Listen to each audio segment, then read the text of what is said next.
ready to celebrate. Guys, as Yes. promised, we are doing our 50K celebration stream. Thought we should take a, slight detour from the news this week and just have a moment to hang out and relax and chill with our friends. Yeah, look how busy look how many people showed up. That's great. Oh, onward to 100K. Yes, exactly. That's going to be our next celebration. Don't That's forget to tell amazing. us where you're watching from. Havoc is saying hello from Lebanon.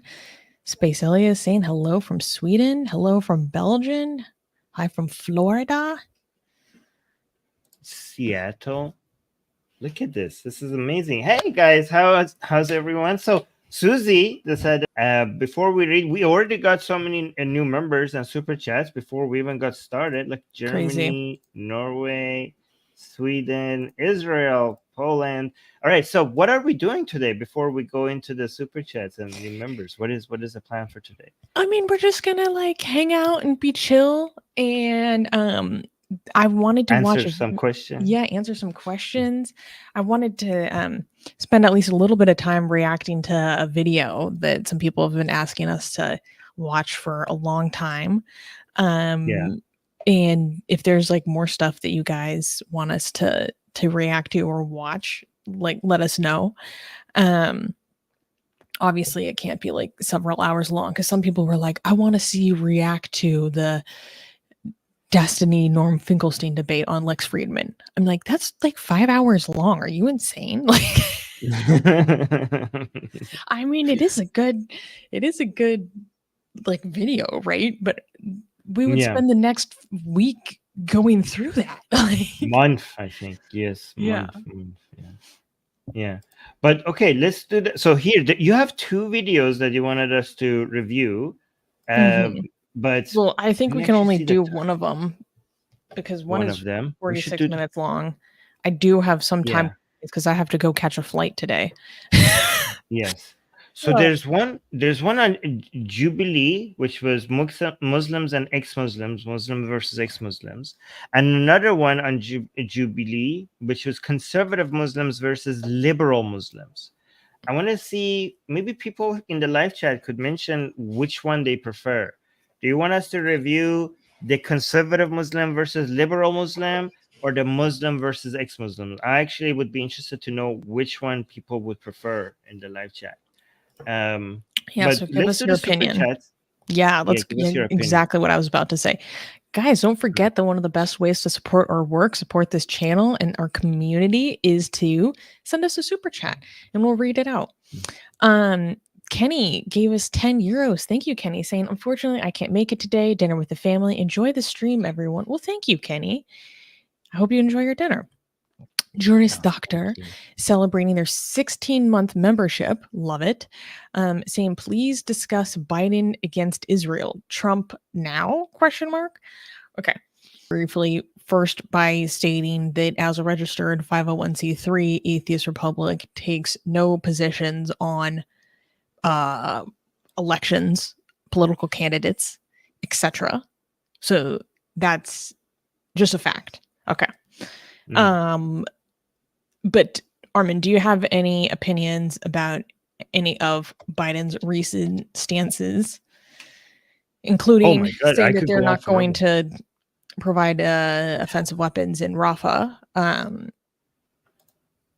Yeah, so a good job, Daddy Biden, for rewarding Hamas and making it clear to the entire Muslim community that their support for Hamas will eventually have some results. We have seen this is what you do if you want to motivate more radicals to do radical things. This is amazing job trying to show that the October 7th attack has managed to have caused the drift between Israel and United States, signaling to all terrorists everywhere that if they want to make a major political change, that they have to do violence. Unbelievable results for radicals everywhere. Congratulations. This is amazing. This is how you do politics. Fantastic.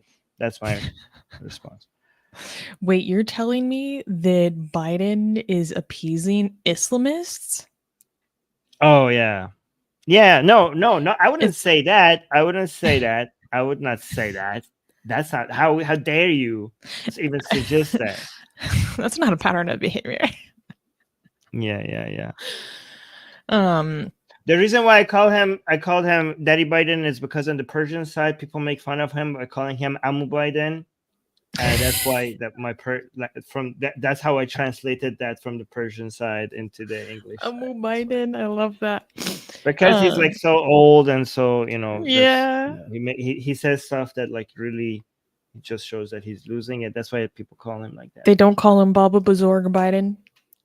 Yeah, they should actually. Baba Bazorg. Grandpa Biden should be. Yeah, not uncle. Yeah.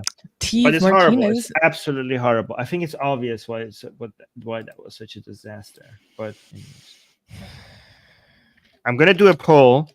While you read that, which one should we can do review? polls. Yeah. Oh shit! on the live chat. Muslim Steve Martinez became a YouTube member. Thank you. Welcome to Satan's Minions. Angel, once again, our angel, saying hello, everyone. I hope we are having a good morning and are ready to enjoy the stream. And don't forget to like. Thank you, Angel, for using $100 to tell people to like the stream and promote our work. That's incredible. As always, Angel. Thank you.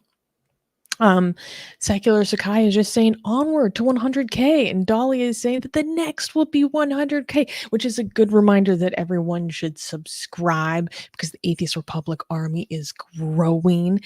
Allah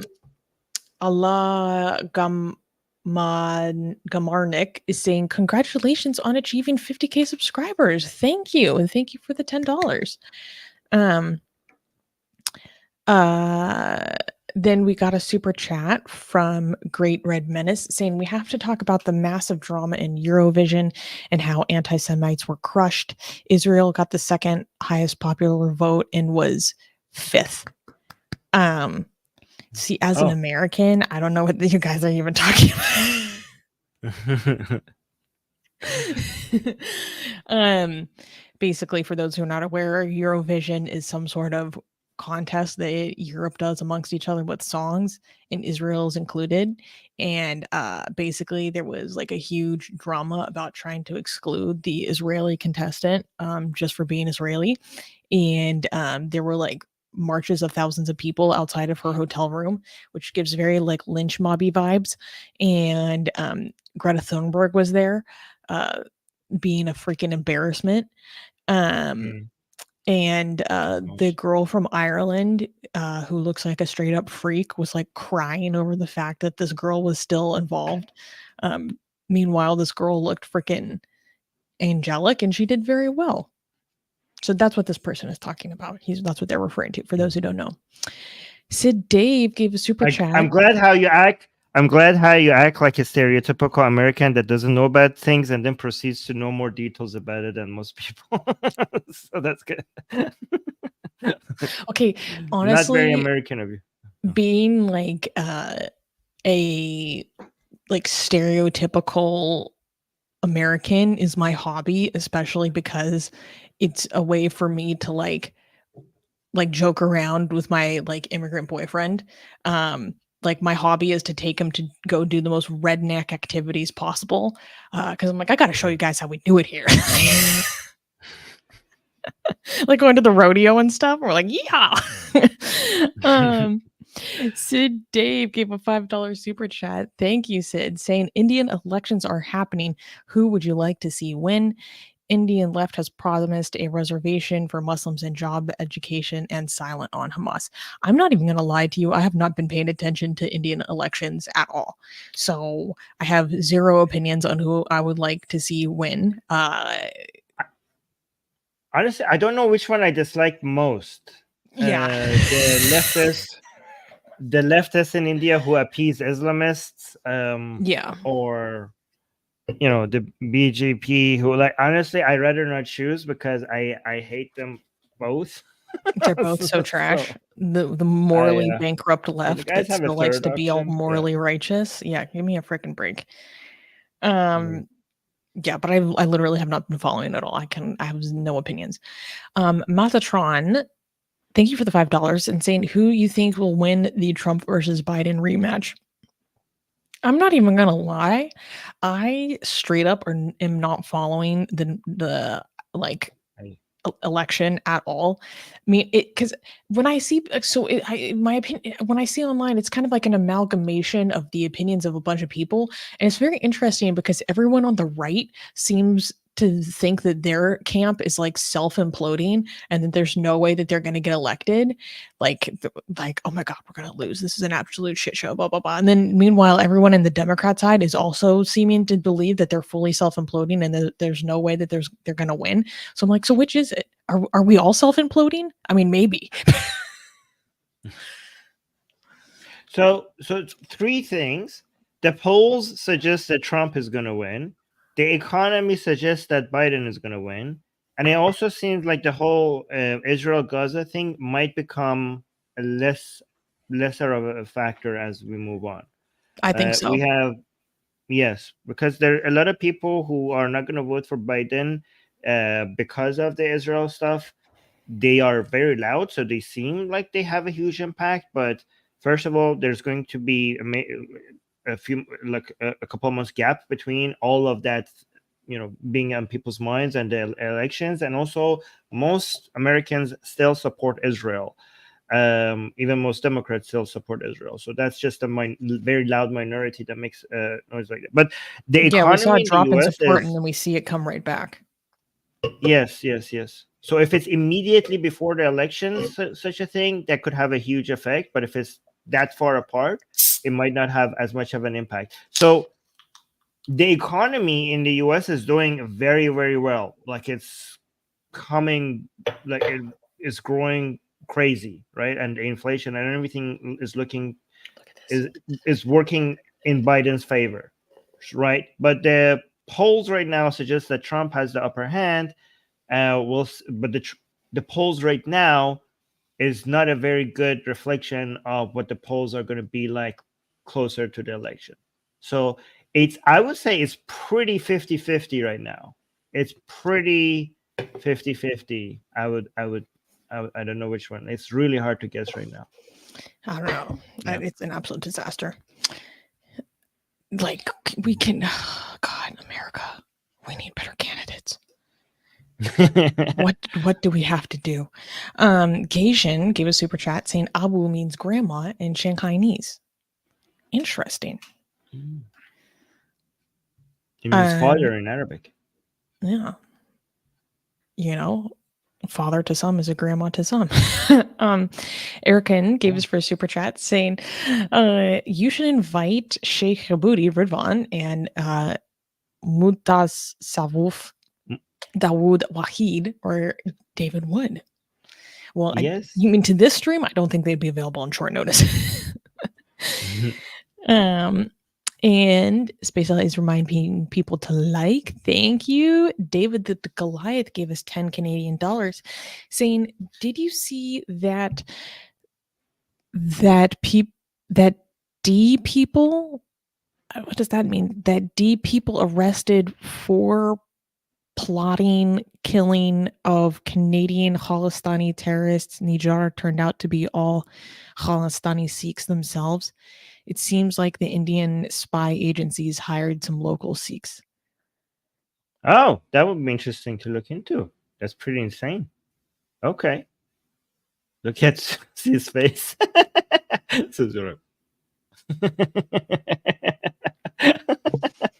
I love that reaction. No, that's the face of the plot thickens, my friends. The plot thickens.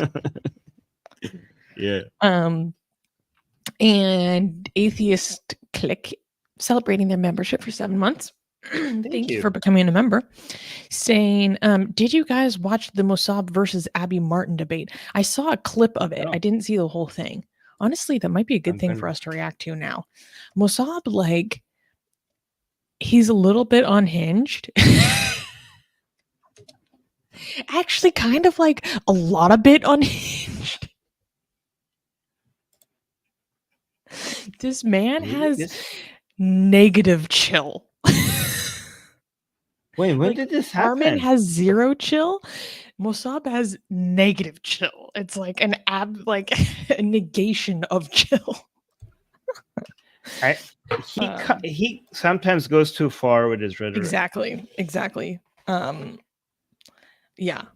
Yeah, there are Like, things he had a says that whole are like, oh, rant where he was going on and on about how you can't trust a single Muslim, blah blah blah. And I was like, okay, dude, like that's not cool. yeah.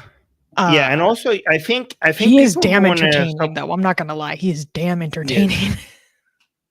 Yeah, I think that the best, people who I know so many people care about innocent and civilian lives, but it's important that when you're supporting Israel, you constantly mention it and demonstrate it, because so many people try to paint Israeli supporters as people who don't care about Palestinian lives or civilian lives. Even though you might think it's obvious, I think it's very important that when you're defending Israel, you constantly show and demonstrate care for people's lives and civilian lives, because that's the most effective way to be pro-Israel. And I think a lot of people sometimes when they're defending Israel, they become their rhetoric becomes used by people who are anti-Israel to show how evil maybe pro-Israeli people are. So you have to be very careful about how you defend Israel, I think. What? You're not even. Oh my god, these comments are so funny. Mossab went full Arab on the poor woman. Yeah. She wasn't ready for that. Wait, are you talking about his debate with that woman on Piers Morgan? I saw that one. Yeah, exactly. Okay, that one. I thought you said Hassanabi. I was like, are you talking about Hassan Piker? Or like, I'm looking for it and I can't find it. Oh yeah, I saw that one already. Abby Martin. I want to see she's an absolute shill. I hate her. I've hated her for years. Yeah. Wait. Oh, I see which one you're saying. Okay. Isn't she an Assadist? Doesn't she deny the chemical bombings in Syria? I think she does. Are you talking about? Oh, I see. Wait, are you talking about that lady from the? Yeah. Okay. Yeah. I'm seeing so many debates with Mossab. I don't know which one you're talking about, but okay. She's also a 9/11 truther. Yo. Oh, I see which one. Okay. All right. I don't put anything past that woman. I've seen that. Yeah. Yeah. Conspiracy theories. All right, let's move on to the next one. And Cajun American gave a question saying, or super chat with a question saying, restating a question from an older stream. Should Iran be a federalized state like the United States or a unitary state like Vietnam? Unitary. We already responded to this. It's a horrible idea for Iran to become a federalized state. Would you like to expand on why? Because a lot of people are not going to understand why you have that opinion. Federalization is for putting things together that are broken apart. Okay, if something is already together, federalization will be taking apart something that is already together. What the hell why would you federalize? So for example, the United States federalized because these were different states that decided to come together. Something that is already together, you don't need to federalize it. Like, what the hell? What's the point of federalization? I have a question though. Okay, so I'm not saying that this is a separatist narrative, because federalization of Iran is one step towards giving into separatist demands, and basically this is a plot by separatists to eventually take Iran, to turn Iran into different and cut Iran to different pieces. That's why you have to be very aggressively against federalization of Iran. But yeah, go on. Well, especially because that would be heavily ethnically correlated, just because of geography. Yeah. But and we don't want this to be Ethiopia. Look at how ethnic federalization is going for Ethiopia. Right. But what was I going to say? Okay, I have a question for you, Armin. I know that Iran's government is obviously not actually representative, but it pretends to be. So in terms of the structure of the government, how are the different provinces represented in the government? Is there are governors of different provinces?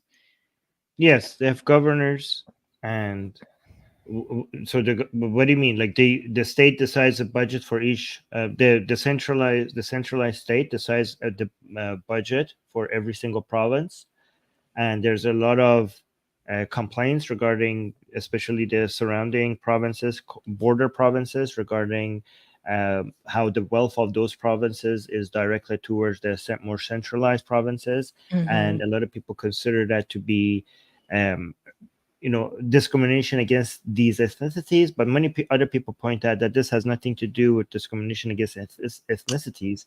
This is more discrimination against poorer Iranian in favor of richer Iranian. It's not based on ethnicity.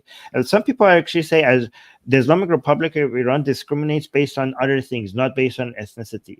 And we shouldn't get into that narrative that the Islamic Republic of Iran discriminates based on religion, based on wealth, and based on gender, but not based on ethnicity. And we shouldn't give into that narrative, because saying that the Islamic Republic of Iran discriminates based on ethnicity, it's a way for ethnic separatist movements to try to justify their separatist movement as a justified fight against the Islamic Republic. And a lot of anti-regime nationalist people say that we are against the Islamic Republic, but be careful who you're feeding, which narratives are you highlighting, because these people are just using the Islamic Republic being evil and many people being against it as a way to try to boost their own agenda, which we do not want. We are against the Islamic Republic and the separatist movement at the same time. Yeah, no, I completely agree with that. I do think that there is, we have a verified record of abuses happening against people, especially like detained protesters and stuff, where they experience worse abuses. Yeah, and it's based on poverty. They're specifically degraded on the basis of their religion and their ethnicity. It's not systemic. Like the systemic discrimination is based on religion, it's based on poverty, but it's not based on ethnicity in Iran. The regime, it's not. The supreme leader himself is not Fars or Persian. He's Turkish. So I thought he was only half Azari. Well, half. Wow.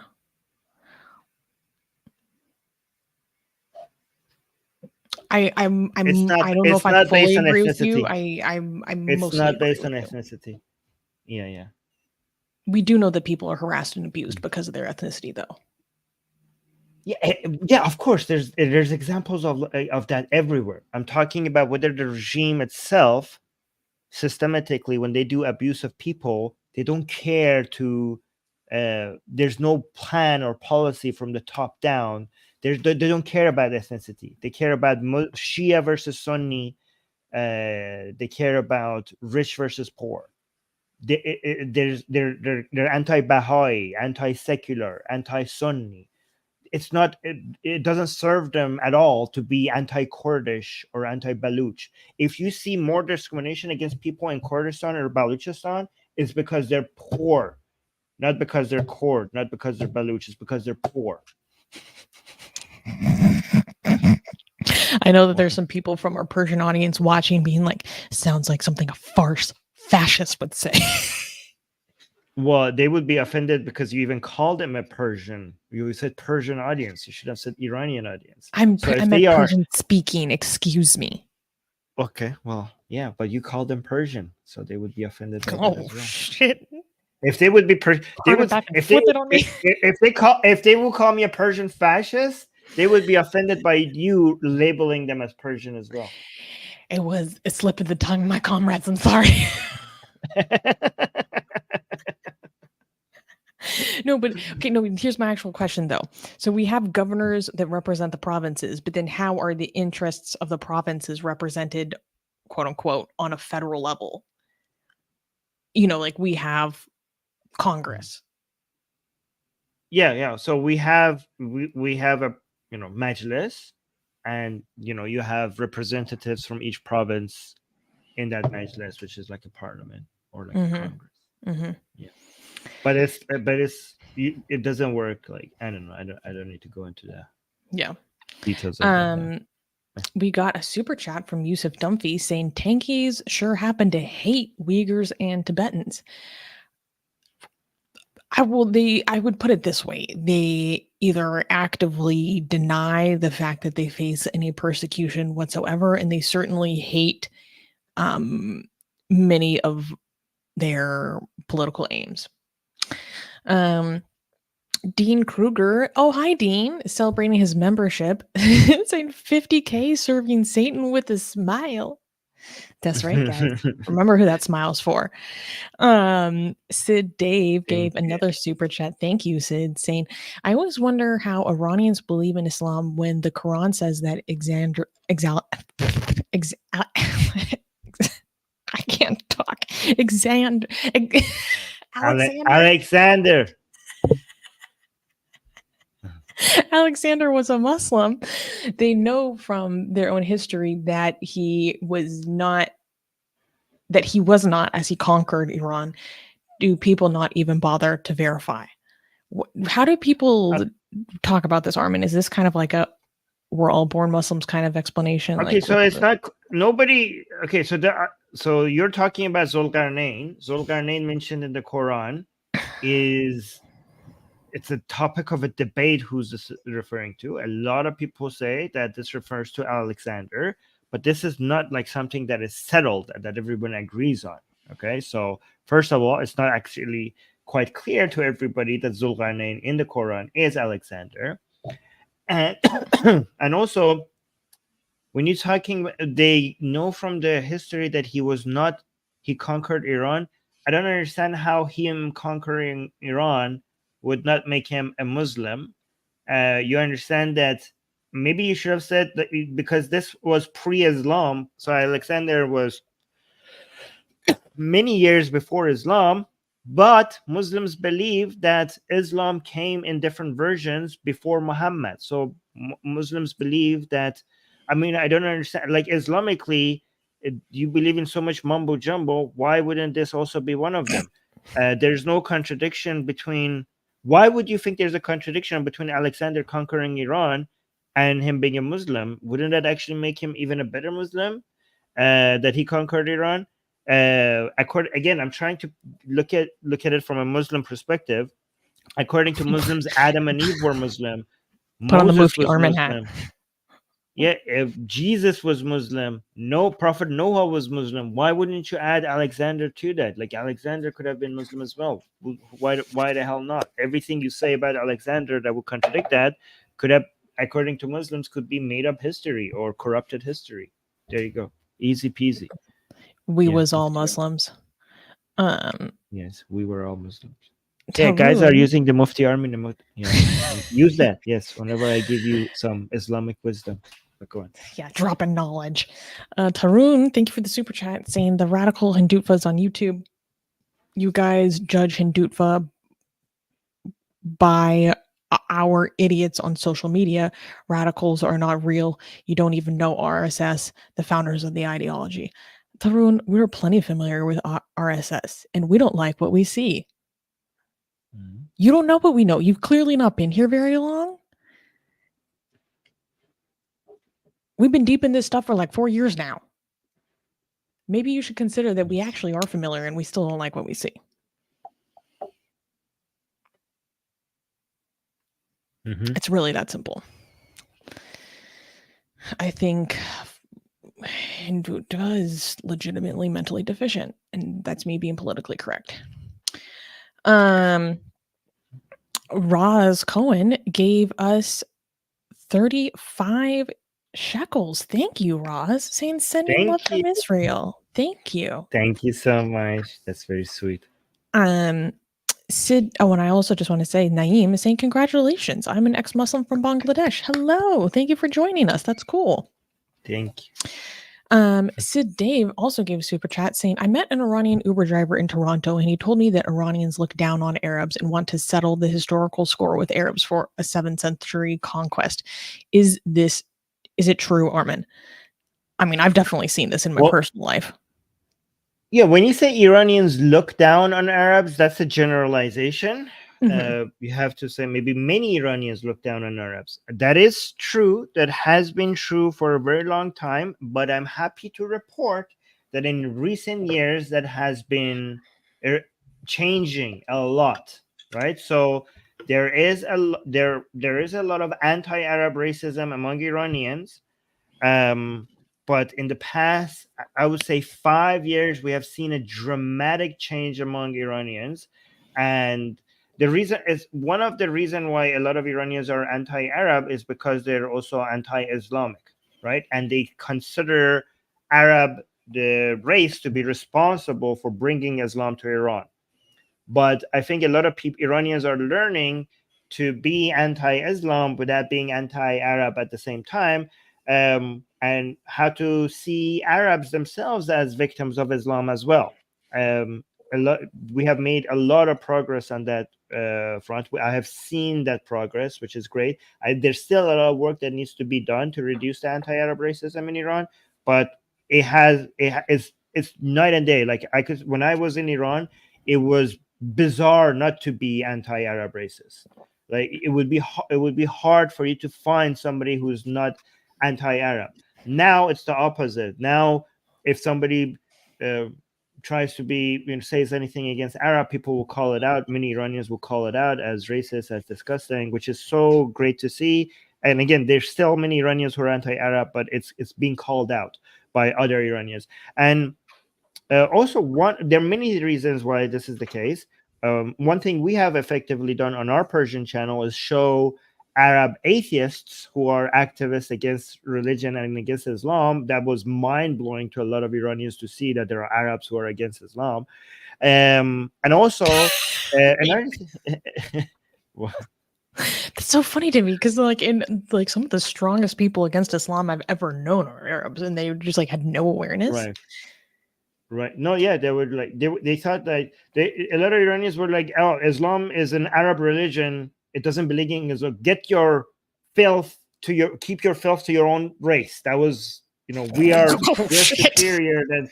Yeah, they're like Iranians are Iran. The idea used to be like, oh, Iranians are Persian, and we have so this is the racist view. It was like Persians are superior to Arabs, and Persians have superior religions like Zoroastrianism. Like Islam is a barbaric religion that's fit for barbaric Arabs. Iranians are civilized and they require a civilized religion like Zoroastrianism. That was the mentality, right? So they were like, keep your filthy, barbaric Arab religion to yourself. That was the narrative, right? So, oh, god damn. But that was that. Okay, but now that a lot of that has changed, fortunately. And one thing that was wait, it reminds me of this video where there's this guy. It's a famous video where he's sitting in his car and he's cussing at people. Going off, and he's basically saying like, if you guys want to go suck Arab dicks, that's okay, just leave the rest of us alone. your religion, we'll go have ours, just leave us alone. Right. Yeah. One of the famous chants used to be in Iran, okay, against the regime, that we are Aryans, not Arab worshippers. Like the chant against Islam was like, this was, a very disgusting chant, I think. Now people don't have chants like that as much as before, but that was the chant. Like, we are Iranians, we are Aryans, not Arab worshippers. So again, but I want to keep making this point. Let me make it. So one of the effective, one thing that was very helpful to reduce anti-Arab racism in Iran was during the Mahsa Revolution. Many people saw how many Arab Iranians were part of this revolution against the regime, and they felt a sense of unity with Arab Iranians. So a lot of people even some racist Iranians even refuse to accept that we have Arab Iranians, but we have Arab Iranians. We have people in Iran who are Arab and they're Iranian, and they were a big, especially in the Khuzestan province. and they were a big part of the Master Revolution, and they sacrificed a lot, and that made a lot of sense of unity and between them and the rest of the country. The Arab-speaking Iranians have the most interesting accent. I've never heard like Arabic sound so like so kind of like soft. It's so interesting how it sounds kind of Persianized, but they're still speaking Arabic. Here that gave a super chat saying, is the feeling of helping the poor, the weaker, a big reason why people are so pro-Palestine rather than just anti-Semitism, especially from leftists? There are a lot of people that feel this way. No one likes to see people get bombed and see children torn limb from. I mean, of course, there are some people that see that. There's sick bastards everywhere, but you get my point, right? In general, humans in general across cultures do not like to see suffering and misery. It's part of what constitute us as social beings, right? And basically, yeah, so people don't want to see that, and that's a very human reaction. That's a very empathetic reaction. What the problem with leftists is that they inherently believe that the presence of power equals the presence of exploitation and oppression. There's basically no, through their intellectual theory, that's a little bit of an oversimplification, but I'm going to give a generalization. Basically, there could be no rational reason that power can exist except through mechanisms of oppression. It's not like there can be power because some ideas are better.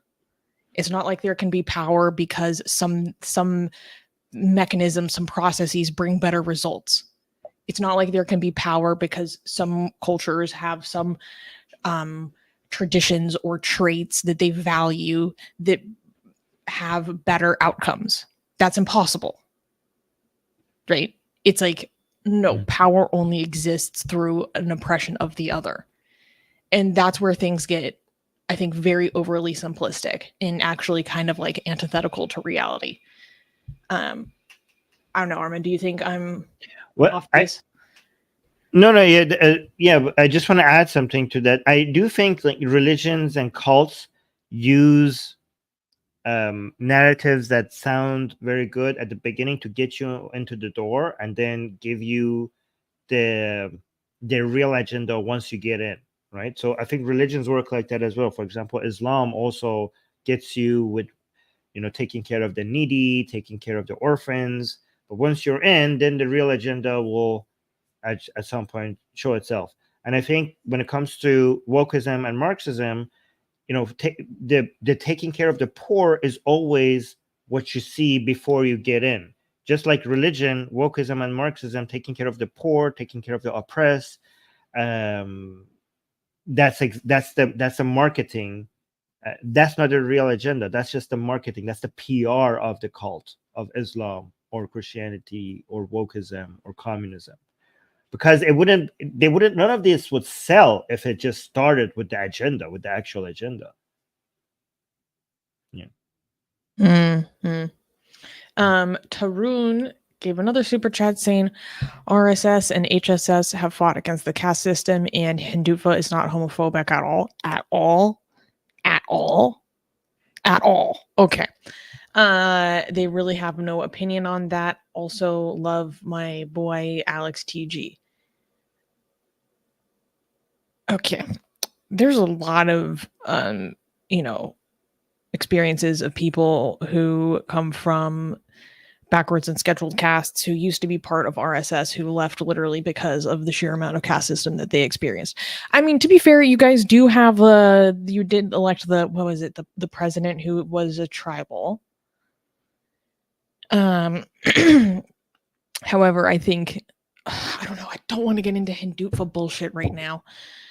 I really don't. I'm so sick and tired of Hindutva bullshit. I do agree that Hinduism and Hindutva are two different things, even though they're very much related. I do agree that Hinduism is more caste, more in line with the caste system. So I'm against Hinduism and Hindutva at the same time. When it comes to the caste system, Hinduism has you could blame you could be anti-Hinduism because of the caste system more than Hindutva.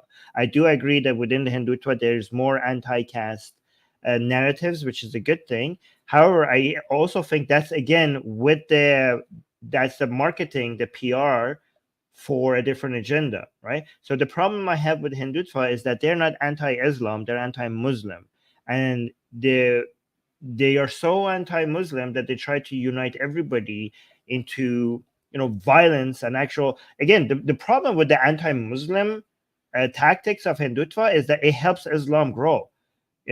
Islam as a virus knows that it needs to put Muslims in harm's way for it to grow. And Hindutva is just feeding into that. And they're actually helping Islam grow faster. And the reason why they're against the caste system is because they want to unite all Hindus from all castes to be anti-Muslim. I wish Hindutva was more anti-Islam than anti-Muslim. But that's the reason why they're against the caste system. Well, and also they're trying to unite people under a false monolith of Hinduism. Right. Which is very weird. Very weird. That's one of my big things. Yeah. It's extremely, it's on its face, it's a false monolith. Right. It's interesting because they ask us to think out of our Abrahamic mindset, but they actually have a Western perspective about what Hinduism is, which is not a monolith, and they try to put them all together as if it's one thing. Yeah, you're right. And back in the day, even back in the day, Ambedkar was talking about this. He's saying when it's against other people, they want to try to unify Hindus. But when it's Hindus amongst Hindus, all of a sudden it all splits apart and it's all discrimination all the way down. Yes. Which is why he wanted to annihilate it. Yes. We people think we're anti-India. Okay. We are pro-India, especially pro the Ambedkar, Dr. Ambedkar part of India. Yeah. That's the movement in India that we support. He was against Hinduism, he was against Islam, he was also against the caste system and anything that resembling Hindutva at that time. Right? You want to celebrate India? He wanted liberty and fraternity. Yes. The reason why India is so superior right now to Pakistan is because people like Dr. Ambedkar that were responsible for in the foundation of India as we know it right now. Yeah. Amit Yanuka, thank you for the 6 shekels, saying today is Memorial Day for fallen IDF soldiers. Oh, I didn't know that. Thank Chris, you for telling us. Hi, Chris. Gave us a $20 super chat saying, did you compare the attacking of the Taliban for their role in terrorism to Israel attacking Hamas for terrorism? I personally have not done that. Are you doing that? Across multiple metrics. I'm sure other people have done that analysis. Attacking of the Taliban for their role in terrorism to Israel attacking Hamas for terrorism? No, we didn't do that. I've never done that. We would attacking to Israel attacking Hamas. We would. I don't think we would ever compare Taliban to Israel. That sounds like something that we would make fun of if somebody else did that. No, Armin, he's saying comparing the offensive against the Taliban done by U.S. and NATO forces over the period of like 20 years to the offense that Israel has done against Hamas for the past 6 months. Oh, okay. Yeah, no, that would be a good comparison to make because we could show how Israel has been a lot more careful than the United States when it comes to trying to avoid civilian casualties. A lot of people are. I'm going to be honest. I bet those results are not what they think you're going to be. Really? I'm guessing. I'm not even going to lie. No, okay. Why would you say that? I'm almost sure that the United States has been less careful both in its attack in Afghanistan and actually the attack in Afghanistan, in Iraq, and also against ISIS. Israel has done more than the United States when it comes to trying to avoid civilian casualties. Israel has taken more measures than the United States than trying to reduce civilian casualties. But you see 100 times more criticism on Israel than you see on the United States when it comes to why they're not doing enough. I just feel like I have an intuition right now And this I just feel like I have an intuition right now that the results would not be what I think they would be. That's all I'm saying. Okay, but I looked into this, and I know that Israel has done more than the United States to try to reduce civilian casualties. At least with the many interventions in Iraq, sure. Right. And against ISIS. And against ISIS. When United States was attacking ISIS, okay, they did less than Israel today when it comes to trying to reduce civilian casualties. But people act like Israel is just such a child-killing machine that doesn't care about civilians. But they didn't have the same level of criticism against the United States when it was going after ISIS. Yeah. No. All I'm saying is that I feel like I'm getting the intuition that the results would not be what I expect. That's all I'm saying. Okay, there's a quick back and forth I want to go through. Sid Dave is saying, as someone from India, I can say that RSS can be considered like right-wing ideological orgs like AIPAC, but no way is it a terror group like neo-Nazis or ISIS. Oh, Blushering Doll does some fucked up stuff. They have supported LGBT before, not defending them. And then Tarun is saying, meanwhile, Aryan invasion theory has no proof. And then Sid Dave is like, Indo-Aryan migrations are absolutely true. Hinduism is a mix of Indo-European religious ideas that is mixed with Indus Valley and native existing traditions, and Hinduism has been evolving ever since. Tarun goes, you see how demented Aryan invasionists are, and you think Hindu is bullshit? They literally just state their theory, and that is somehow proof. I am not answering any questions about the Aryan invasion theory. I don't care about this at all. It drives me crazy how we can be having a completely different discussion, and all of a sudden, out of nowhere, the live chat is filled with people arguing about the Aryan invasion theory. This has been going on for 4 years. Y'all are talking to yourselves rent free. It's like, blah, blah, blah, blah, blah. No one is talking about this. I am not answering any more questions about the goddamn Aryan invasion theory. I don't give a fuck. I give a little bit of a fuck. I'm pissed off because no one is talking about this. We're not talking about this. We can be doing the news show about something that is diametrically different to this theory, and then all of a sudden, all these people are like shadowboxing themselves in the live chat, and I'm like, we're talking about something else. Can we stay focused? No one cares if you don't live on the freaking subcontinent. Can we move on? Meanwhile, the obsession over who is the real Aryans is fucking cringe. Like, I'm over it. Yeah, I want to know. I want to know why it's been going on for 4 years. I'm done. 50K celebration. It's been going on for 4 years. I'm done. Okay, but here's the thing, Susie. I really want to know why it matters. Why? Like, because there are different theories on this, and a lot of experts are arguing over this still today. But why does it matter? Because this is thousands of years ago. This is not even like. No, I mean, it's interesting from a historical perspective. It's interesting to discuss, but I don't understand why does it matter from a political perspective.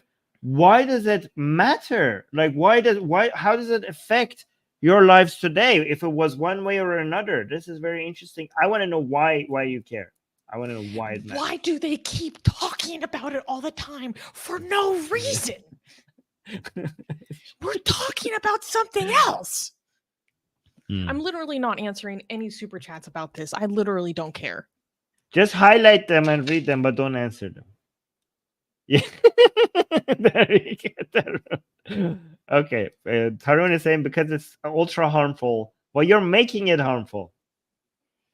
All right, let's continue. Look at Susie's face. I need to calm down right now. I'm pissed. Yeah, Charles is saying, let me add the Danish invasions of England. Okay, you know what? Now you're just trolling me. We have the same problem in Iran over the Arab invasion of Iran.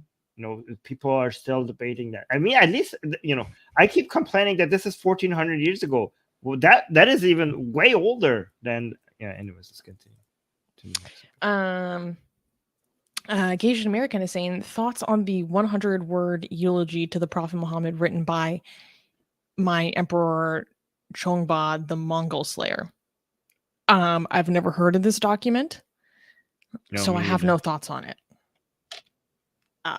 Yes. Very easy. Rex gave a super chat saying, why don't you ever talk about the other aspect of the Israeli-Palestine conflict, the never-ending occupation and the constantly expanding illegal settlements? Armin talks about this all the time. Are you serious right now? Okay, I will ask you a question. What would make you think that we never talk about it? That's my question to you, because we do talk about it. I have Sorry, I'm getting heated over here. Let me calm down. That's okay. It's okay. Okay. No, okay. So why do you never talk about the other aspect? Yeah, we do talk about it. I have been against it, the never-ending occupation and the constantly expanding illegal settlements. Yeah, I have been against that. I say I'm a Zionist who is against the settlements. I had just recently on our show, on the Persian show, we had a guest, a former spokesperson of the current Israeli government. We have had him on the show. I mean, I've been speaking about this on the Persian show and on an English show. I just recently had a debate with somebody who was criticizing. I was defending Israel. He was criticizing Israel. And I told him, as a Zionist who defends Israel's right to exist and Israel's right to defend itself, I am against the settlements in the West Bank. It's not even that many days ago that I had that debate, and he was kind of appreciative. That I said that. How many days ago was that? That's like only 2 weeks ago that I did that. But yeah, I am against it. I think that it has made the two states. I am in favor of the two-state solution. Not now, but eventually one day. And I think that this has made the two-state solution almost impossible. It has made it very difficult, and it's against. I also understand the argument. I also understand the complications of it. I also understand that you cannot have a country like the Islamic Republic of Iran right next to Israel. If the West Bank becomes a country today, it becomes an Islamic country that could immediately attack Tel Aviv without seconds, without any room for Israel to be able to prepare to defend itself, because it's so close to Tel Aviv at that point. I completely understand that. That's why I don't recommend the two-state solution at all now. I recommend it for. I think there needs to be a three-step plan, and the settlements in the West Bank makes it difficult. So if you want to support the two-state solution, I will say you're crazy. Basically, today the two-state solution will mean having a country like the Islamic Republic of Iran as Israel's neighbor. That will basically threaten Israel's existence to a. Imagine if you had Hamas, but with all the legal protections of a country, with all the legal protections of being able to buy weapons, all the legal protections of being able to mobilize all their forces right at the border of their country. So that would basically mean that Israel's existence will be threatened to a level that we have never seen in Israel's existence. So that's why some people will support the settlements in the West Bank, saying that we need the settlements in the West Bank to make sure that Palestine doesn't become a country, because that will be the end of Israel. However, as you can see, the status quo doesn't work as well. So what I think, you need to have a three-step program. Israel needs to control the West Bank and Gaza militarily, and get, with the help of the United States and Saudi Arabia, invest in the education system and in the infrastructure and economic activity in the Gaza and in the West Bank, to get the Arab countries to commit to investment without the PLO and without the Hamas actually in charge. Like, Israel needs to take charge to make sure that the money that is being invested in these places is not being used for terrorism. We cannot have states like Hamas ruling over Gaza. So you need to see Gaza economically develop for people over there and de-radicalize. This generation, I think, is lost. I think you need to work on the generation that hasn't even been born yet. You need to control the education system and fight anti-Semitism in the generation that hasn't even been born yet. I don't think you have much hope for the people that are already living there. You need to invest in the long-term future. So that's a project that I think will take decades. And then after that, so the first phase one, completely control Gaza and West Bank militarily, completely remove Hamas's ability to have any influence, any military influence in any of these regions. Phase 2, economic and educational investment. Phase 3 will become, then you will have a two-state solution. Once you have changed this, the demographic and the ideology and the economic activity of these two places to the point that if this becomes a country, it will be a country with a state that recognizes Israel's right to exist and that will become a friendly neighbor to it. So again, I support the two-state solution in a very long distant future, I think these settlements actually stop that from happening. But I also see why some people would be, without religion, why some people would strategically be in favor of it. I'm willing to debate this with anybody. Contact me on Twitter. I do get frustrated when we're trying to have a structured and focused conversation about Gaza and people start talking about the West Bank, because that's not, I feel like, as immediately relevant to the conversation of what led to October 7th. You know, like when you went on the Kim Iverson show, you were trying to, when you were dialing in on her positions on Gaza, she just goes, well, what about West Bank? What about West Bank? What about West Bank? It's like, you want to have that conversation, we can have that conversation. Yeah. But we're not having that conversation. Yeah, I'm like, you were talking about Gaza. People are like, what about West Bank? You're like, okay, I condemn the settlements in the West Bank. Can we move back to the discussion? Like, no. Because they think that I do not condemn it. They think that they could catch me there. But I just give it to them. Like, oh, you condemn it? Guess what? I condemn it. Can we now talk about Gaza? Easy peasy. It's so frustrating. Erican gave a super chat saying, not all variants of communism are cults. Notable examples of non-cultic variants of communism being fully automated luxury communism and anarcho-communism.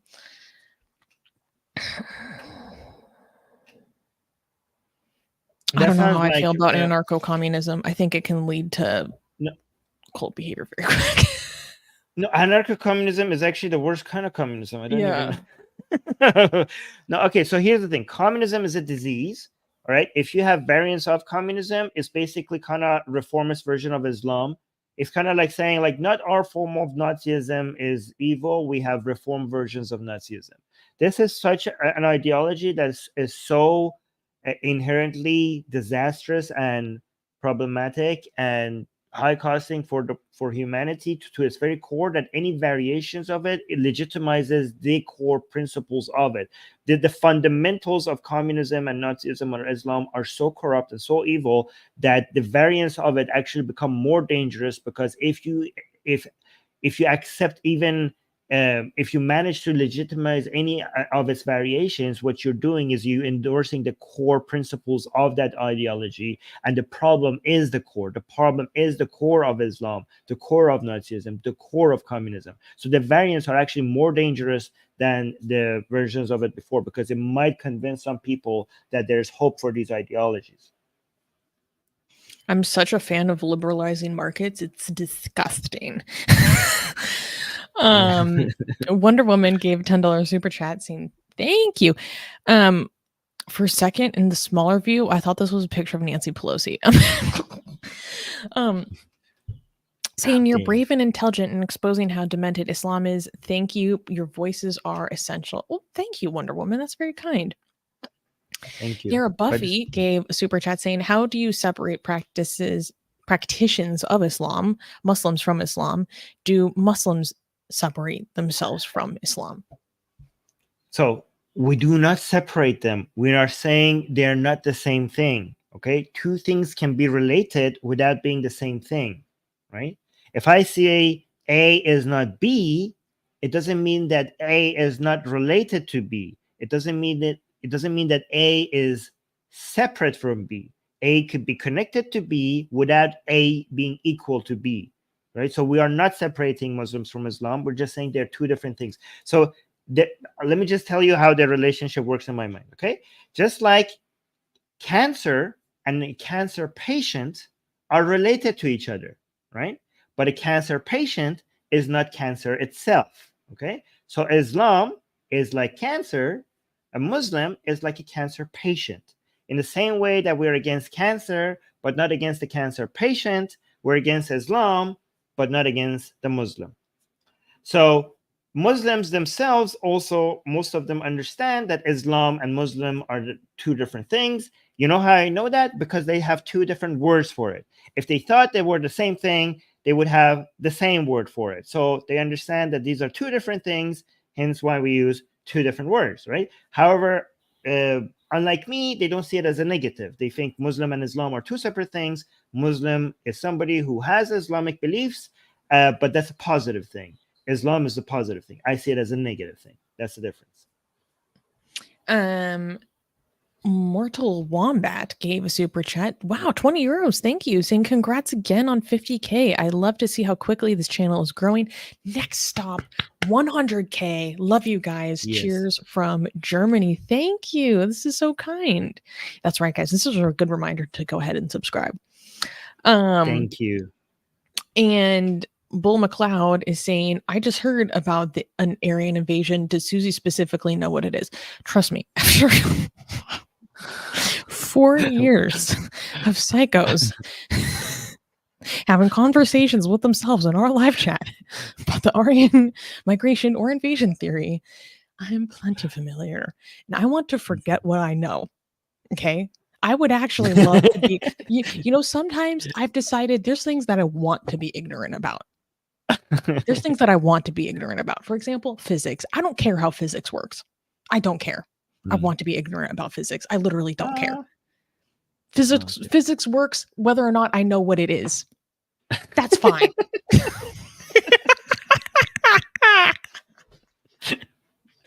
And the Aryan invasion theory is something that I wish I could remove from my brain. And the sheer level of unhinged shit that goes on over this invasion theory, I want to not know about it. John Bundock just became a member. Thank you for joining Satan's Minions, John. Thank you very much. Just saying, Susanna needs drinks. Okay, you know what? I think this might be because I've had some drinks. Because to celebrate, I got myself a very special beer. Okay. Oh, that looks look good. Look at this color. Ooh. Yeah. Wow.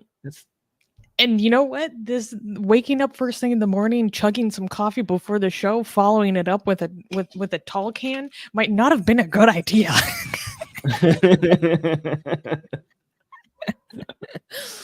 EF, but you know, we're here to celebrate. Hey, cheers. EF gifted 20 Atheist Republic memberships. Thank you, EF. Thank you. If you just became a member because of EF's generosity to you, please use your new emojis in the live chat. Tarun is still shadowboxing with himself over the Aryan immigration theory. Shouting into the mirror.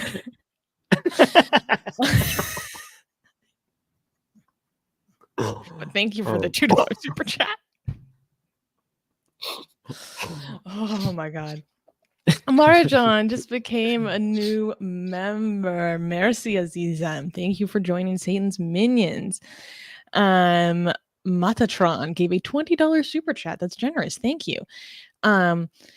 Saying a lot of demographers predicted that Islam will become the dominant religion in the 21st century. Do you guys agree with that? Or do you think that secular revolutions in Islamic countries could potentially change that up?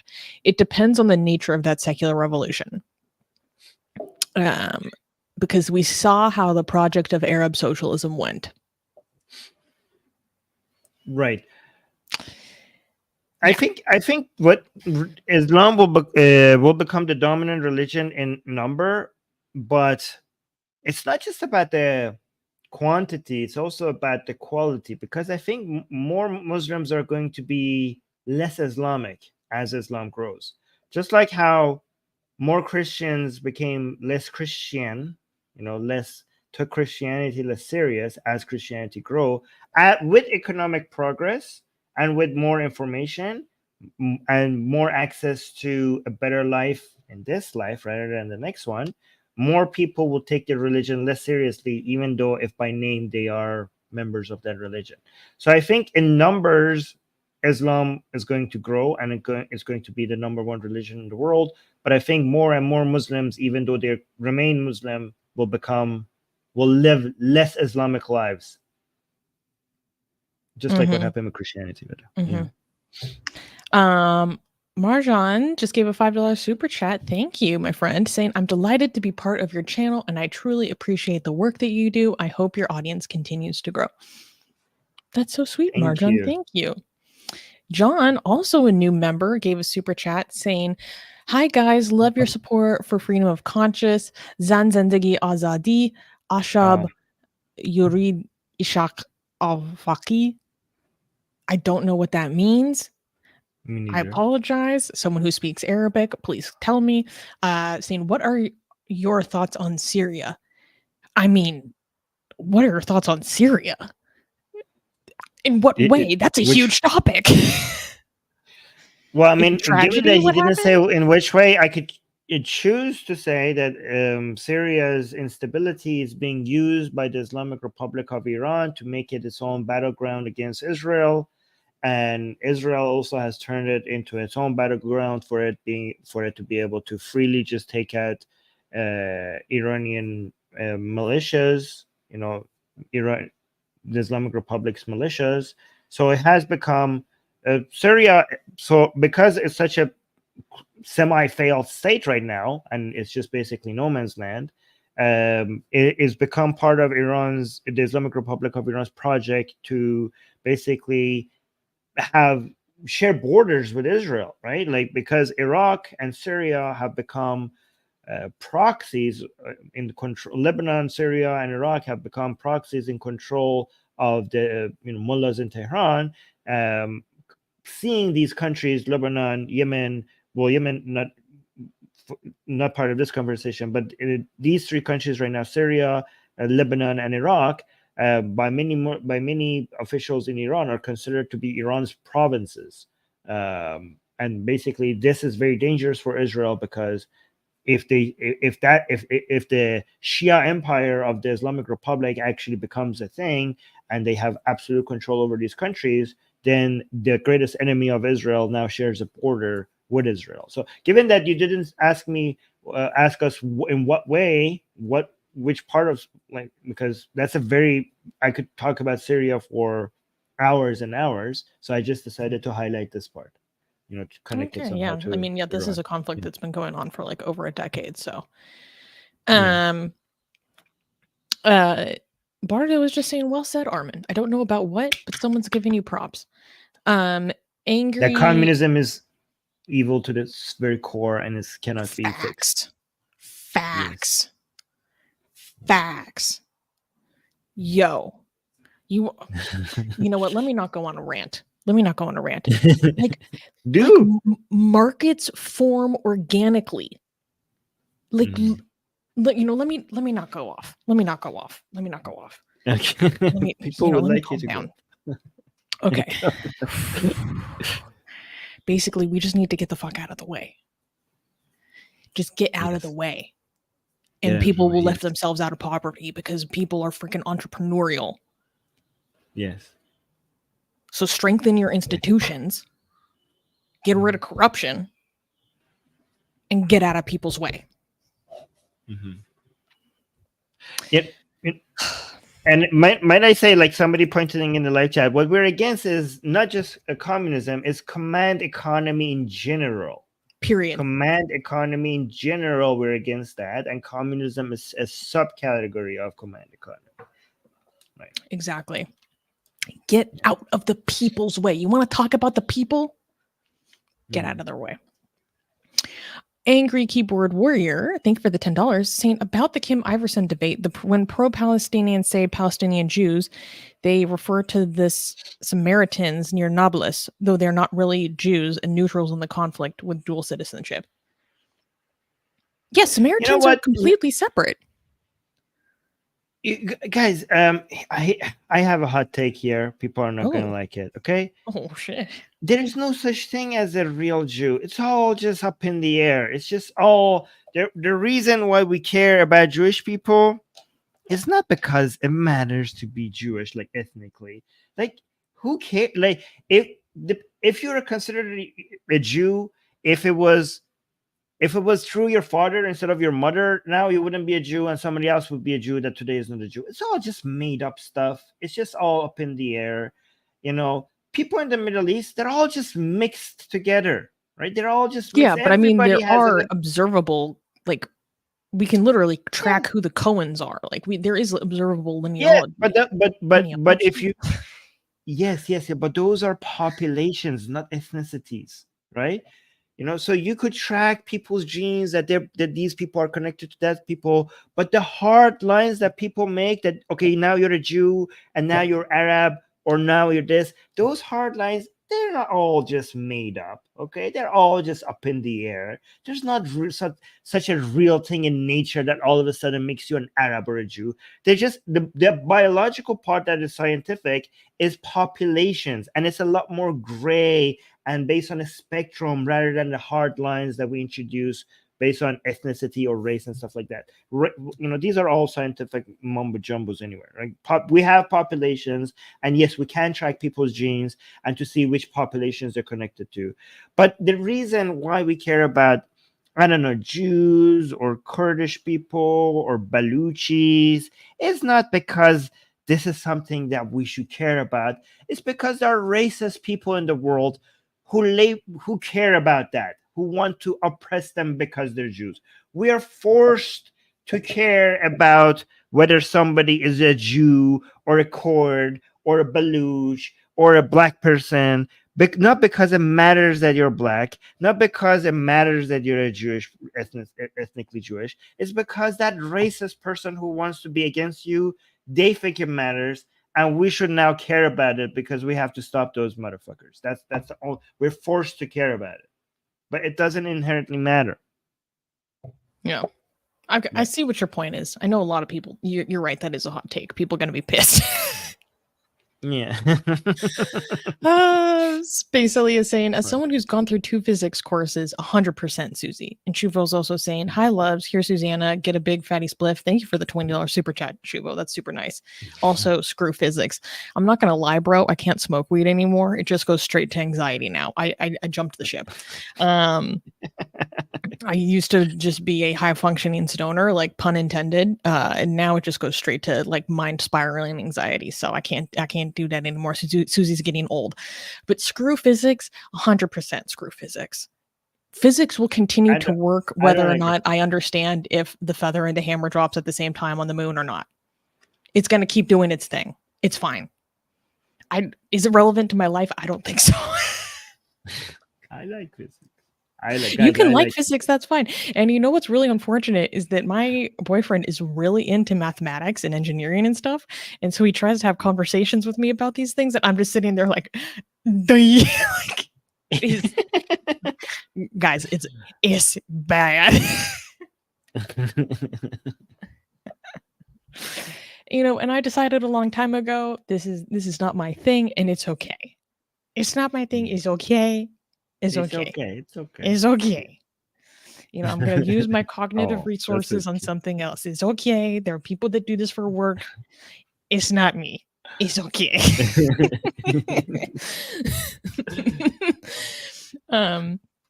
Adam gave us a super chat. Thank you. And saying, go forth into the world and make disciples unto AR. How is there only 50K of us? Okay, but it's 50K and growing, my friend, and it's growing fast. So if you're asking this question, like, these guys are awesome, why don't they have more subscribers? Well, 1, make sure you're subscribed. And 2, recommend our stuff to people. If you find it entertaining, if you find it educational, maybe you hear something that you don't hear somewhere else. Let people know. Be the change you wish to see in the world. John gave us another super chat saying, disappoints me to see how people have done nothing after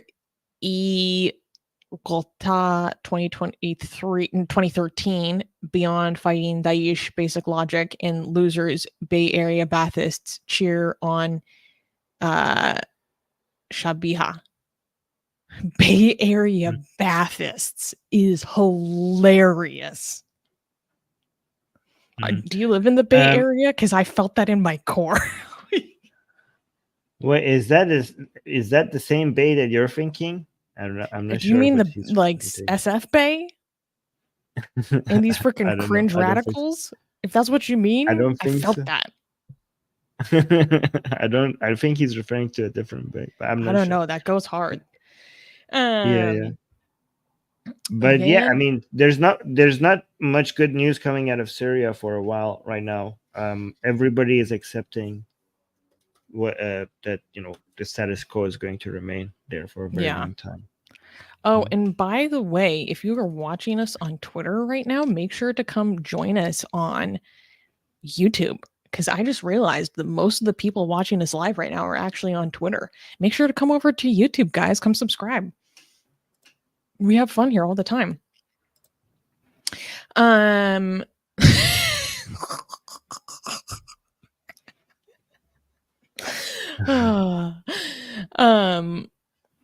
Okay. Van Hendrick gave a super chat saying, any thoughts on the Sharif Gabler situation? His last video felt rather cryptic. For those who don't know, Sharif Gabler is I believe he's ex-Muslim atheist, prominent critic of Islam in Egypt, who has been living in hiding in Egypt for 4 years, trying to find a way to smuggle himself and evacuate because his life is in danger. And if he is found by the authorities, he's going to jail for a few years, where some bad stuff will happen to him in jail, and he's been trying to escape for a very long time. And the other day he posted a video that made me so sad. It was less than a minute, and it was titled "I Chose to Live," and it was just him like crying on camera for a second before it cuts out. Yes, it is very cryptic. If I had to guess, I would speculate that, how can I say this for YouTube? He was thinking about some harmful things to himself and chose not to do it. That's what I would guess. Wow. Which is heartbreaking. I saw that video. I didn't get it until now. Yeah. Holy crap. Now I'm okay. Yeah. Okay. Wow. I didn't understand what was happening. Now all of a sudden it clicked. I was like, what does it mean? I chose to live. Okay. Yeah. Wow. Okay. Unless you've experienced like that kind of ideation, I don't know. I think it's very easy to like identify when you see it in other people. Like, I don't know. Because some people, you need to understand that like life is a choice that we continue to make. And when you're faced in a situation as severe as he is in, it can be a very difficult decision to make. And he's one of my personal heroes, and it's absolutely heartbreaking. And I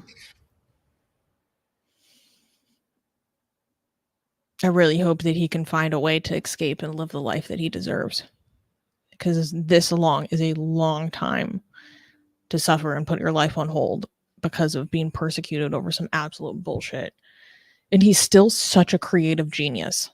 He is still such a creative genius. It's insane. If you guys don't know who Sharif Gabler is, like, you have to look up his videos. He has subtitles in English, and his directorial instincts are insane. They're so beautiful. I'm like, how do you produce videos of this quality while you're still in hiding? I don't understand. Yeah. The Doll Chan gave a $2 super chat saying, #1 best job. Thank you. Well, thank you. Space Ellie is saying, you've gotten so many super chats now. Can we have an Atheist Republic Defense Force? Yes, and our first matter of business is to create a defensive line against anyone mentioning the Aryan invasion theory and against physics itself. The laws of physics? Yeah. Surprise, Armin, we're going to war with physics. Gasian American gave a $5 super chat saying, should we separate between Eurasia? Gasian, why are you going to trigger me like this? Why are you doing this, Susie? We separate Eurasia between Aryan Eurasia and non-Aryan Eurasians. How about we throw it all out the window, okay? Jesus. trying to determine who the real Aryans are is cringe. How about we just start doing that? Let's just shame people. Let's just make it not cool. How about that? How about that? The only Aryans that I accept are my friends named Aryan. How about that? My brother's named Aryan. I'm surprised we're still monetized with all this Aryan talk. I know. See, you guys are also trying to get us in trouble. Yeah. Okay, so Matchatron gave a super chat saying, sorry for the weird finance nerd question, but Armin, weren't you a finance major in college? And if so, what are your thoughts on a subcategory of finance like investments, corporate finance, etc.? Well, first of all, this is not financial advice. Yes. Wait, what do you mean? What do you mean a sub? So what? Yes, I was.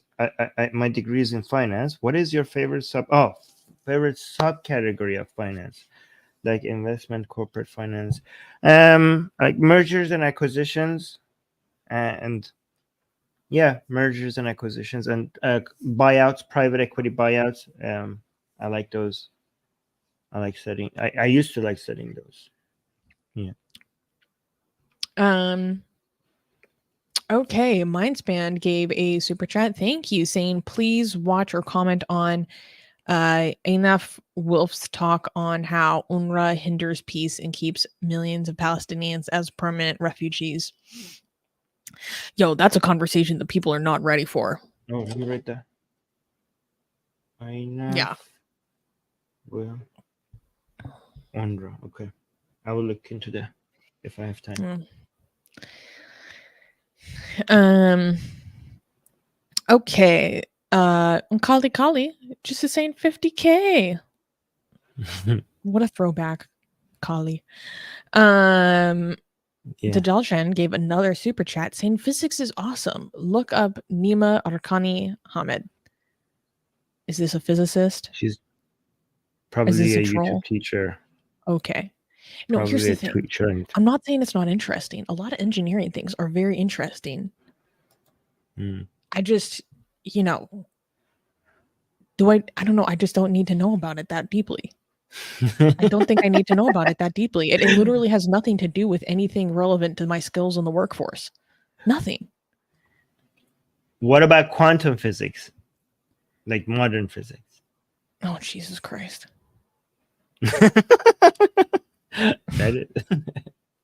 Are you against Newtonian physics and quantum physics, or just Newtonian physics, or just quantum physics? Or I'm both? Against anything that starts with a PHY. How about that? I don't want to hear it's triggering. She's drunk. It's off limits. No, I'm not. Okay. Blue McLeod is saying the only conversation Susie wants is how the Aryan invasion created physics. It might have, actually. Oh my God. Okay, so we are an hour and a half into the stream and we finally got 3 super chats. Oh, except Bonerism just gave a $5 super chat. Thank you. Bonerism, that's very fitting. So the vote was very 50-50. It keeps going. Now it's 52% Muslim versus ex-Muslim and 48% conservative Muslim versus liberal Muslim. So do you want to do a little bit of the Muslim versus ex-Muslim? Yes, sure. But we it's a 46-minute video. Like, we can't finish it today. No, we could just do a little bit and just we don't have to finish it. We could just go a little bit in it. Yeah, it's just difficult because of my flight. Secular Sakai. Oh, yeah. Hello, my friend. Just gave a super sticker. No comment, just super sticker. Thank you, my friend. Thank you. Wait, when do you have to go? Do we have time to do the video? I have another hour. Just a little bit. Okay, let's just do the video a little bit and then we'll cut it. We'll just do as much as we can. So bring it up.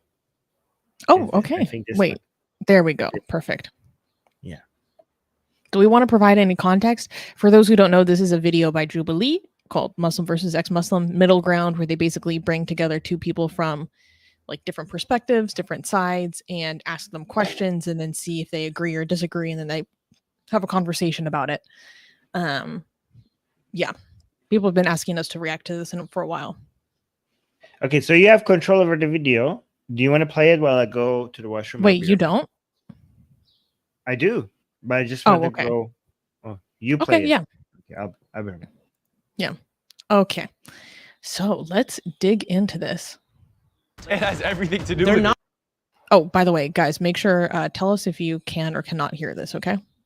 Not on the same It has principle. everything to do with it. Let's let people talk for like. But when I want to talk, I get interrupted. So no, we're not going to do that. You're interrupting everyone too. Yes, And then let's have speak. no one interrupt I just want this question answered. This is the 114th episode of Middle Ground, and we want you to help us decide what the next 114 episodes will be. Join our Middle Ground Patreon community and make Middle Ground with us.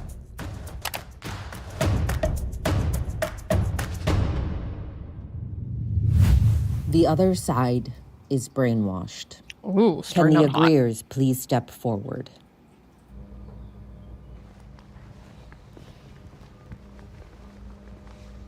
I think brainwash is a strong word, but I also obviously step forward. I was raised Muslim. I'm Iranian. My mom's side of the family, especially a lot of Iranians, they felt like they just had to become Muslim to obviously like adhere. And it's extreme what they're doing in Iran. Obviously, I'm not comparing, but I guess with brainwash, I also went to an Islamic school. So my really devout Muslim friends, it feels like brainwash. I have a friend who's hijabi, and I just like, for her, it feels like it wasn't a choice kind of vibe.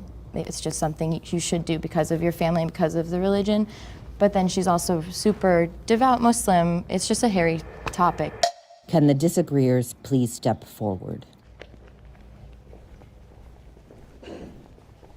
Yeah, I mean, I would agree in the fact that brainwash is a very strong word, just like you said, yet you still step forward. I'm not familiar with anyone on this set, so for me to call someone that I don't know brainwashed, I would feel that it's pretty disrespectful, especially not knowing where they came from, what their beliefs are, why their lifestyle is the way that it is. So I don't really see how that kind of goes together. You know, honestly, that's a very polite answer. Yeah.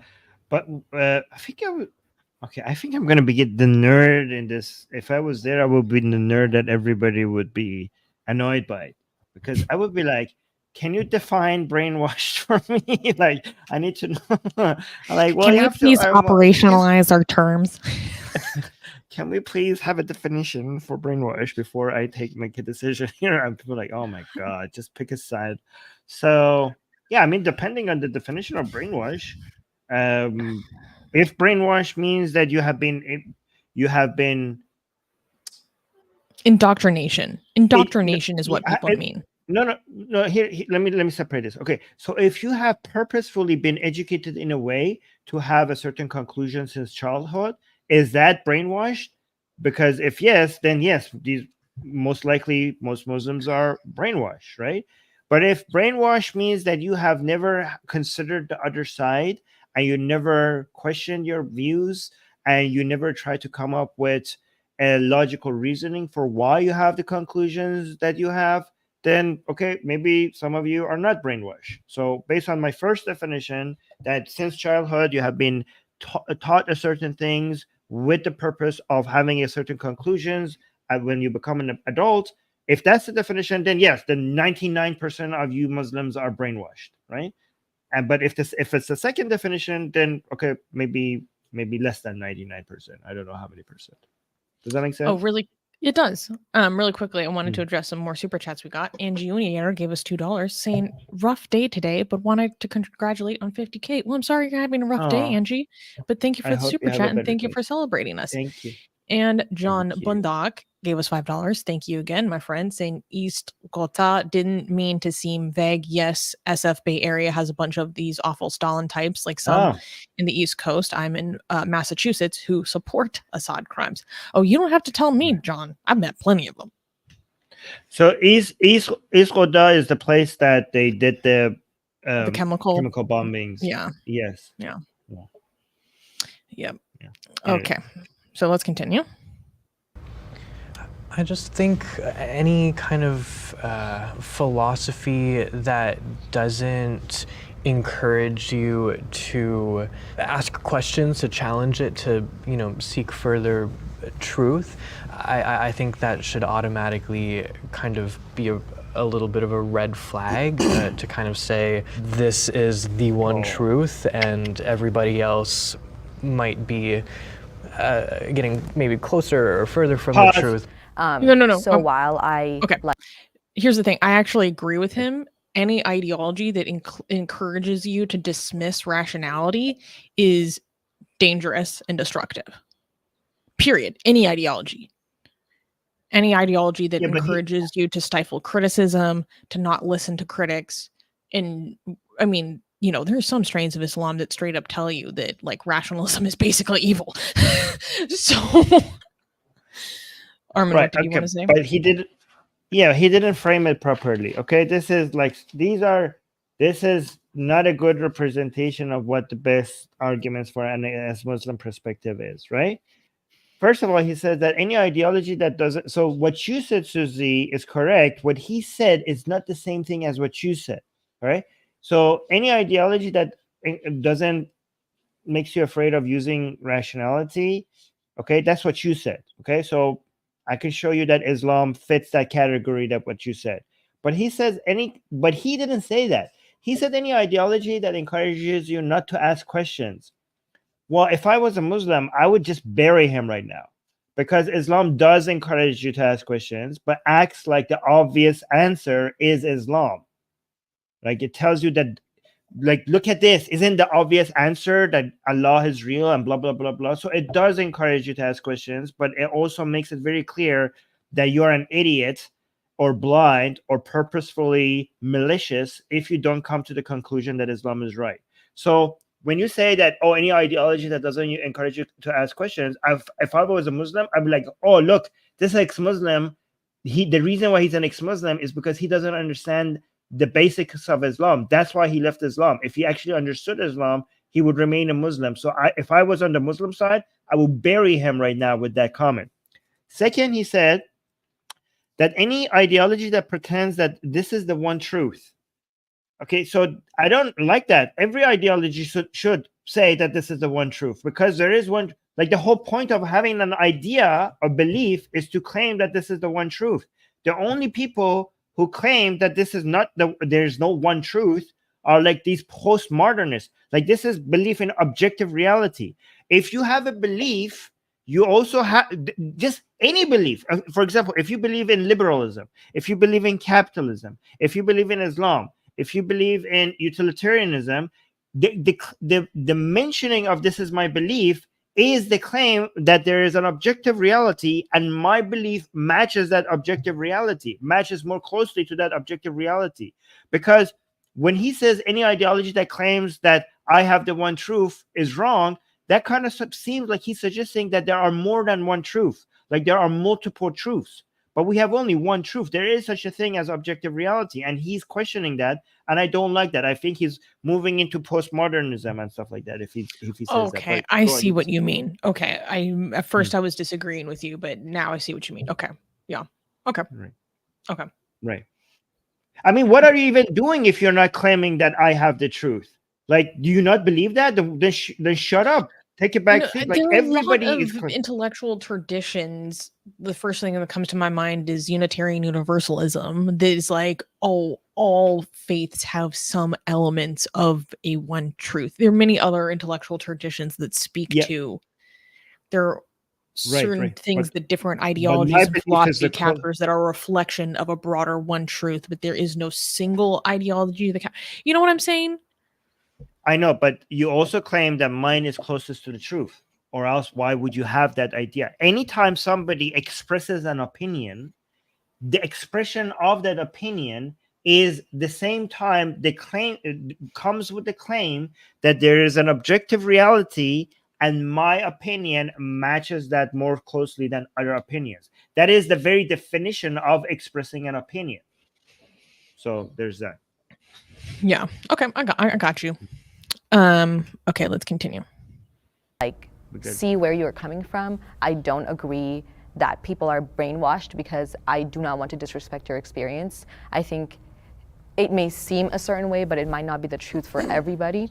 And I also want to touch up on like See? You talked about how you can't question something. I think for me, for years, I like really struggled with my faith. Like I don't remember being a child and like praying because I have to pray, but praying because like I felt like there were repercussions that I would have to face if I didn't pray. And it wasn't until I got to leave my house and go to college and like experience Islam on my own that I had a good association with it. But I also believe that Islam is one of the religions that does encourage like questioning. Like it says, if you have doubts, I will have answers. I just wanted to make a note. So first of all, she was agreeing with this Muslim lady, this non-hijabi Muslim lady was agreeing with that ex-Muslim that everybody has their own truth, and you don't. Okay, people are entitled to their own opinions. People are not entitled to their own truth. There is only one truth out there. There are multiple opinions, but there's only one. We don't have we don't have my truth and your truth. We have my opinion and your opinion. I got them. Anyways, let's continue. This is and maybe it's my personal experience. Growing up Muslim, and I went to an Islamic academy. I was hijabi after 4th grade years. You have to be. And I had religion class every day. And I will just say, I feel like every question I had is met with, because the Quran says so. That's it. Like I date someone who's has no background in Islam or didn't grow up that way. You're going to get met with, because the Quran says so, because Allah deems it so, and that is why. The reason that I disagree that the other side is brainwashed is because I think for the other side to be brainwashed, there would have to be one specific truth, one version of Islam that no one can question and everyone accepts as the truth. I think that one truth doesn't exist and that different people believe in different versions of Islam. So because what the hell is happening here? Why is everybody Muslim side and ex-Muslim side is just all of a sudden agreeing that there's different truths? Like what is this postmodernist BS? That this is not according to Islam or atheism or ex-Muslim. Like what is happening here? I hate this. And that different people. But you're muted. Damn it, he's saying something different though. He's saying that there are many Islams. There's that's what he started with. Okay, yeah. So he started with that, that's also not. He said like the other side is not brainwashed because there's many versions of Islam. Okay, if your cult has many different versions of it, that doesn't make you not brainwashed. What the hell is that? What does that got to do with not being brainwashed? But then he went on to question. But then he went on to question objective reality right after. People believe in different versions of Islam.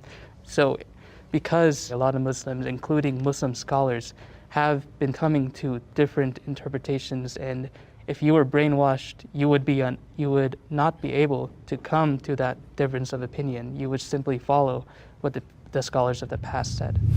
Hi, I'm Jade. Oh my God. Wait. There can be multiple sects and there can be indoctrination within different schools of thought. Like this isn't rocket scientist. Right. And someone is asking, why isn't he showing his face? He's hiding his identity because he's an open apostate, and that can be dangerous. To be fair, there's also this Muslim guy on his side who's also, people thought that this is a niqabi. No, this is a Muslim guy who's hiding his identity. Second from the left. Because depending on the community that he's in, it could be very dangerous. Obviously, you can see the ex-Muslim Iranian woman, because being ex-Muslim in the Iranian community is the norm. She's not afraid. Like her community is not going to. He could be, for example, Pakistani or from Afghanistan or an Arab. You know, that his family, if he sees that he's ex-Muslim, they'll be like, what the hell? Like that might be very costly for him. Or maybe he has people back in his country. But you can see the Iranian woman who's an ex-Muslim, she's like, look at her outfit, right? So she's like, she doesn't care, because Iranians, being ex-Muslim in Iran is the norm now. Well, I don't know if she's from Iran, but yeah, among Iranians, I mean. She said she's Iranian. No, but you said from Iran. I'm like, she could have grown up in Los Angeles for all we know. Okay, from Iranian community. I mean, yeah. Not be able to come to that difference of opinion. You would simply follow what the scholars of the past said. Hi, I'm Jade. A lot of people do. Okay.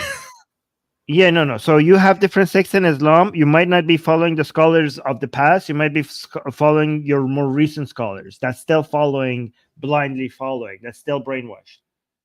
Okay, so this This is an ad. And I'm a member of the Wait, Middle no, this Ground is a good Patreon, question. and- Armin, if you were asked this question, how would you walk up and say if you were one of the panelists? So if you walk, if they ask the question and you walk forward, that means you agree. So if they ask a question, Yeah, I is would the other agree. side brainwashed? I you would agree? Oh, forward. I would say, based on my definition of a brainwash, the other side is most likely brainwashed. Like unless you find somebody that became a Muslim in their adulthood. I think every single Muslim that was born in a Muslim family and is now a Muslim, I would consider them brainwashed. But you would So equally if you show believe me that of somebody that- basically any religious practitioner. Yes. So if you are a Muslim who became a Muslim in your adulthood, I would consider you worse than brainwashed. I would consider you an idiot, okay? Because a brainwashed person at least has. I would actually think that that's worse. I would actually think that not being brainwashed is worse than being brainwashed, because I could see why you're a Muslim if you've been brainwashed to be a Muslim since childhood, right? So me calling you brainwashed as a Muslim is a compliment, because if you're a Muslim because you decided to become a Muslim in your adulthood, then I'm sorry, like you have problems. Like you have your child. Like yes, you Oh need my to... god. That's worse, actually. I hope you're brainwashed. I will call you brainwashed, and that's not an insult. That's a compliment. Yeah. Okay, let's continue. I was chosen to read the next prompt. Women and men are equal in the eyes of Allah. Oh, wait. Oh, what the hell are you talking about? The Muslims are all walking forward? Like they do not understand their own religion? Armin, Okay. some of the ex-Muslims walk forward. Are you... Oh, these are the ex-Muslim side. Are you serious? Okay. These are not the good... I think a lot of people misconstrue about Islam, and when they say that women are mistreated in Islam, it just comes from the fact that men and women were created for different purposes. Now that doesn't mean that one holds more value than the other, and that one is seen as better. As an atheist now, I still hold that Islam does come from a feminist place. You see... Armin, did you hear that? Talking about... No. What the hell not is wrong? It comes from a feminist place. Wait, who's saying that? I was One trying of to the get the verse. ex-Muslims. The ex-Muslim is saying that the Quran comes from a feminist place? Okay. Somebody take away this man's ex-Muslim card, please. We are... Let's not go that far. I'm takfiring you. I am... This is the first takfir in ex-Muslim history, okay? I am takfiring you as an ex-Muslim. You are out of the ex-Muslim club. What the hell's wrong with you? Oh, damn. Women in positions of leadership. So despite my being on this side, I still appreciate that Islam has that perspective. I grew up overseas. I grew up in Bangladesh, and growing up in a country that seemed like a lot of things are not fair for women. A lot of things are not fair for minorities. And I think I struggled with that thought, like, okay, if men and women are equal in the eyes of Allah, then why does this exist? And what I realized as I grew older was that we're also... The treatment of minorities in Bangladesh is an understatement. Did we forget what happened in the 70s? Okay. Living in a society. So I definitely have to face the repercussions of like other people and the social construct that we have, right? The systems outside of it. Yeah, the system outside of it. So like our experiences are a product of like what we believe in. Exactly. And but also like our position within the system. And I won't put the fact that like society sees women as not equal onto God and onto my religion, because that's not what religion is meant to be. And I'm not going to say that Islam does not believe that women and men are not equal. Okay, legitimately? Wait. I have no idea what she just said. They're talking about she's okay. So that ex-Muslim is an idiot. Okay, the Muslim is saying, at least she's saying things that we could understand what she's saying. She's saying that this the inequality between men and women comes from society, and this is a reflection of people's beliefs that now people attribute to their religion, and it doesn't come from the religion. Okay, what I don't understand is how you have 4 Muslims sitting there. And we're talking about what God thinks. This question specifically was about what Allah thinks. And not a single Muslim is quoting the Quran. you know, as a Muslim, you have this thing that lets you know what Allah thinks. You know that, right? There's a thing. Hey, Muslims, may I introduce you to this book called the Quran? That was specifically the purpose of the book is for you to understand the mind of God. God directly tells you what he thinks. So why are you even guessing this? Like, why are you even like, I wonder what Allah thinks? May I suggest that you read the Quran to answer that question? Should I bring up the Quran? Huh? Or should we listen to the two other ex-Muslims? Yeah. that Let's see haven't? people that disagree. Let's listen to them, because I could bring up the Quran after. This was one of the biggest topics that caused me to really doubt my faith. Looking at the Quran, looking at the authentic hadith, and also just from historical records as well. Men are allowed to have sex with female slaves. In Surah Nisa, verse 24, it says, prohibited to men are married women except for what your right hand possesses. And your right hand possessions refers to female slaves. And we see multiple hadith of instances where the men have just defeated the tribe, they have female war captives, and Muhammad allowed them to have sex with them. And that's probably going to be rape, because what woman would be consenting to sex in that situation?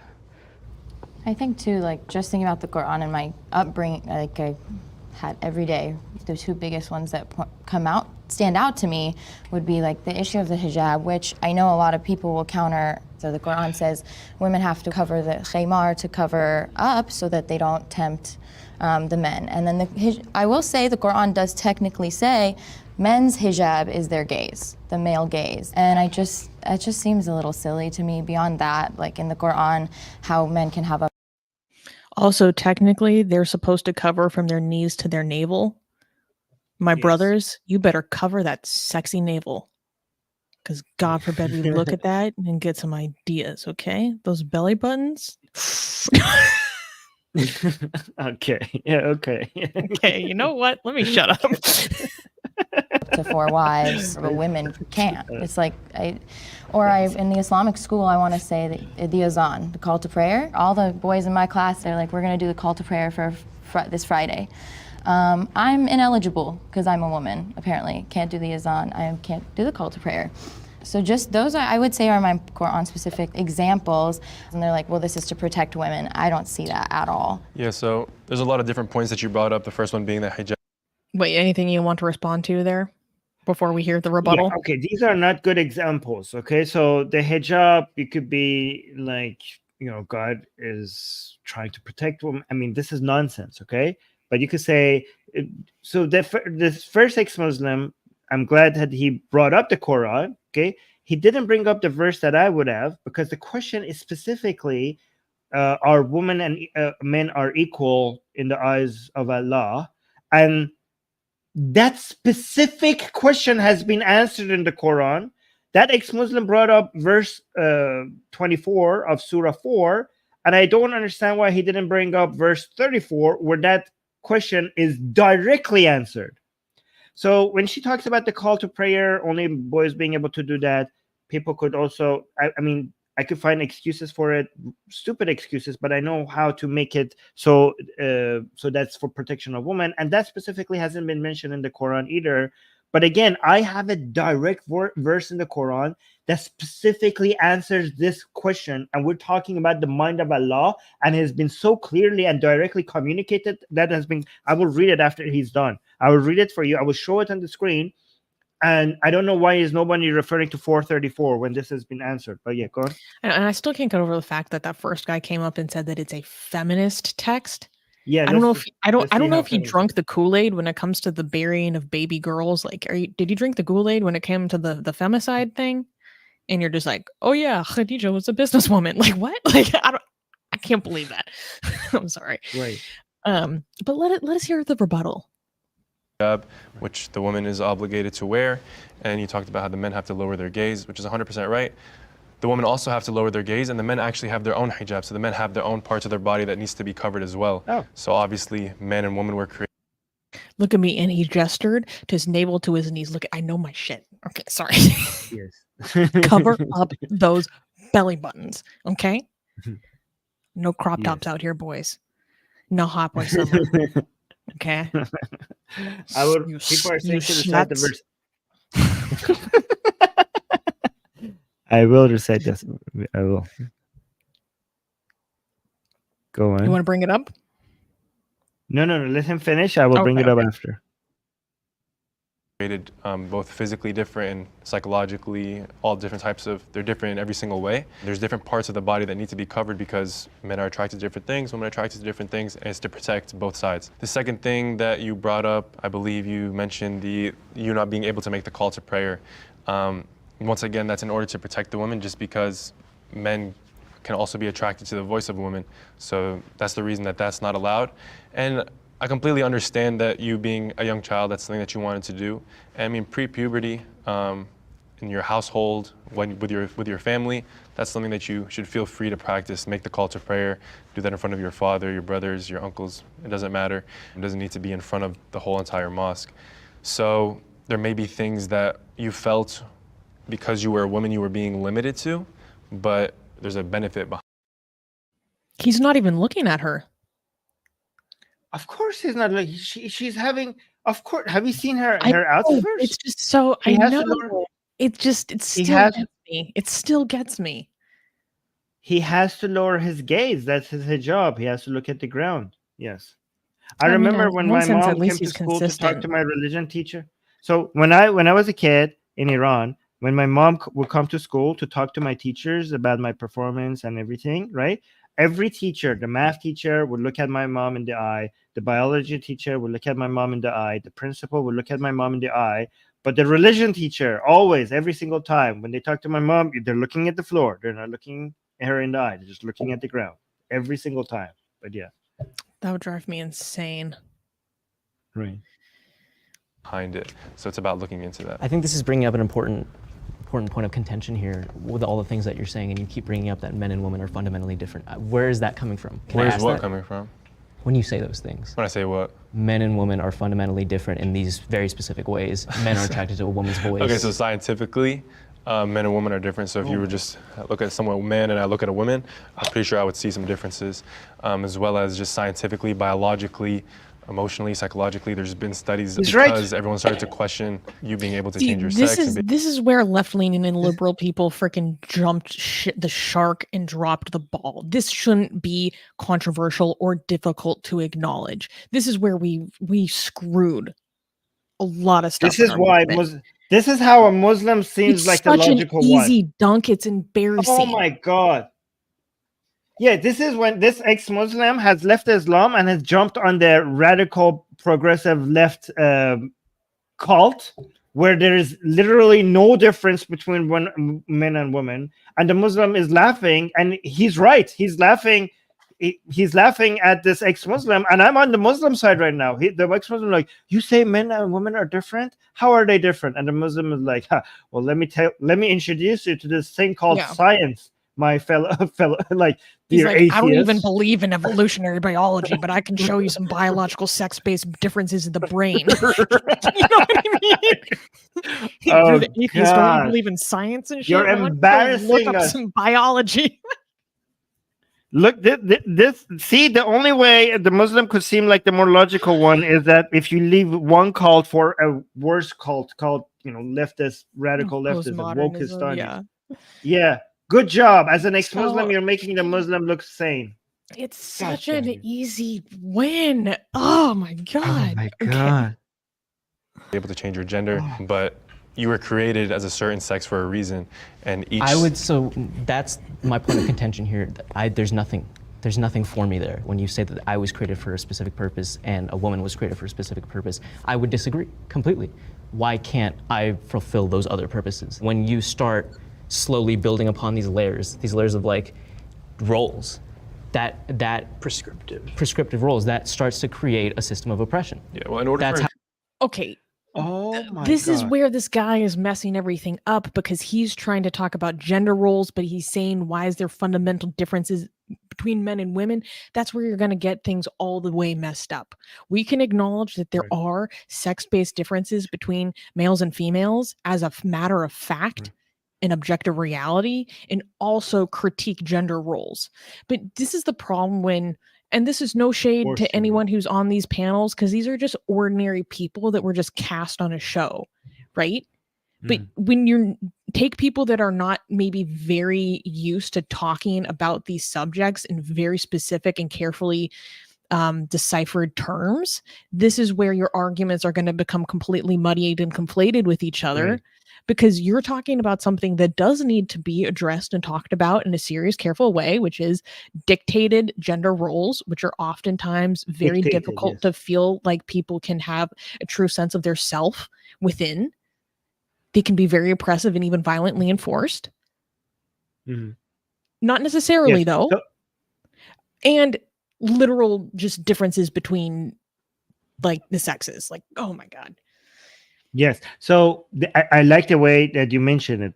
Dictated gender roles, right? Because gender roles are not all bad. If you like a gender role, like, hey, I like the, if it's a gender role that you celebrate, that you're choosing yourself, but like, hey, I'm a man, I want to be manly, I'm a girl, I want to be girly, that's completely fine. This is stereotypically female, and I enjoy being a female, and I want to give into the stereotype. If it's by choice, if it's something that you're celebrating yourself, that's completely fine.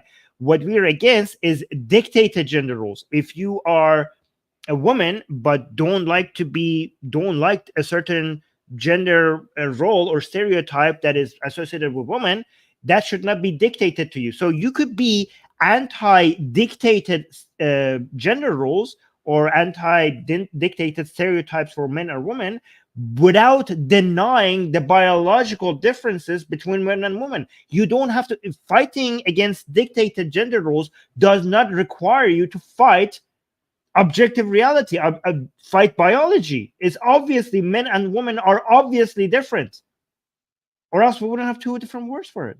Anyways. Yeah. And one thing that I want to say, that I predict that this guy in the blue thobe, I think his name is Jad. I think he's going to wipe the floor with everyone, because I think he's actually a creator on YouTube. So he probably is one of these people that is very quick with the talking points, very precise with his terms. And if you're structured in that But way and used to delivering, you can wipe the floor with people.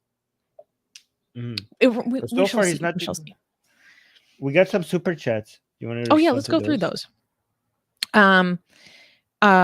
Okay. Bonerisms gave a super chat. Thank you, saying, my name is Muhammad and my sock puppet is Allah, and we fully endorse the Atheist Republic channel and to free the nipple. Free the nipple. Okay. Gasian American gave a super chat saying 1 + 1 = 2, but also 1.999999999 repeated.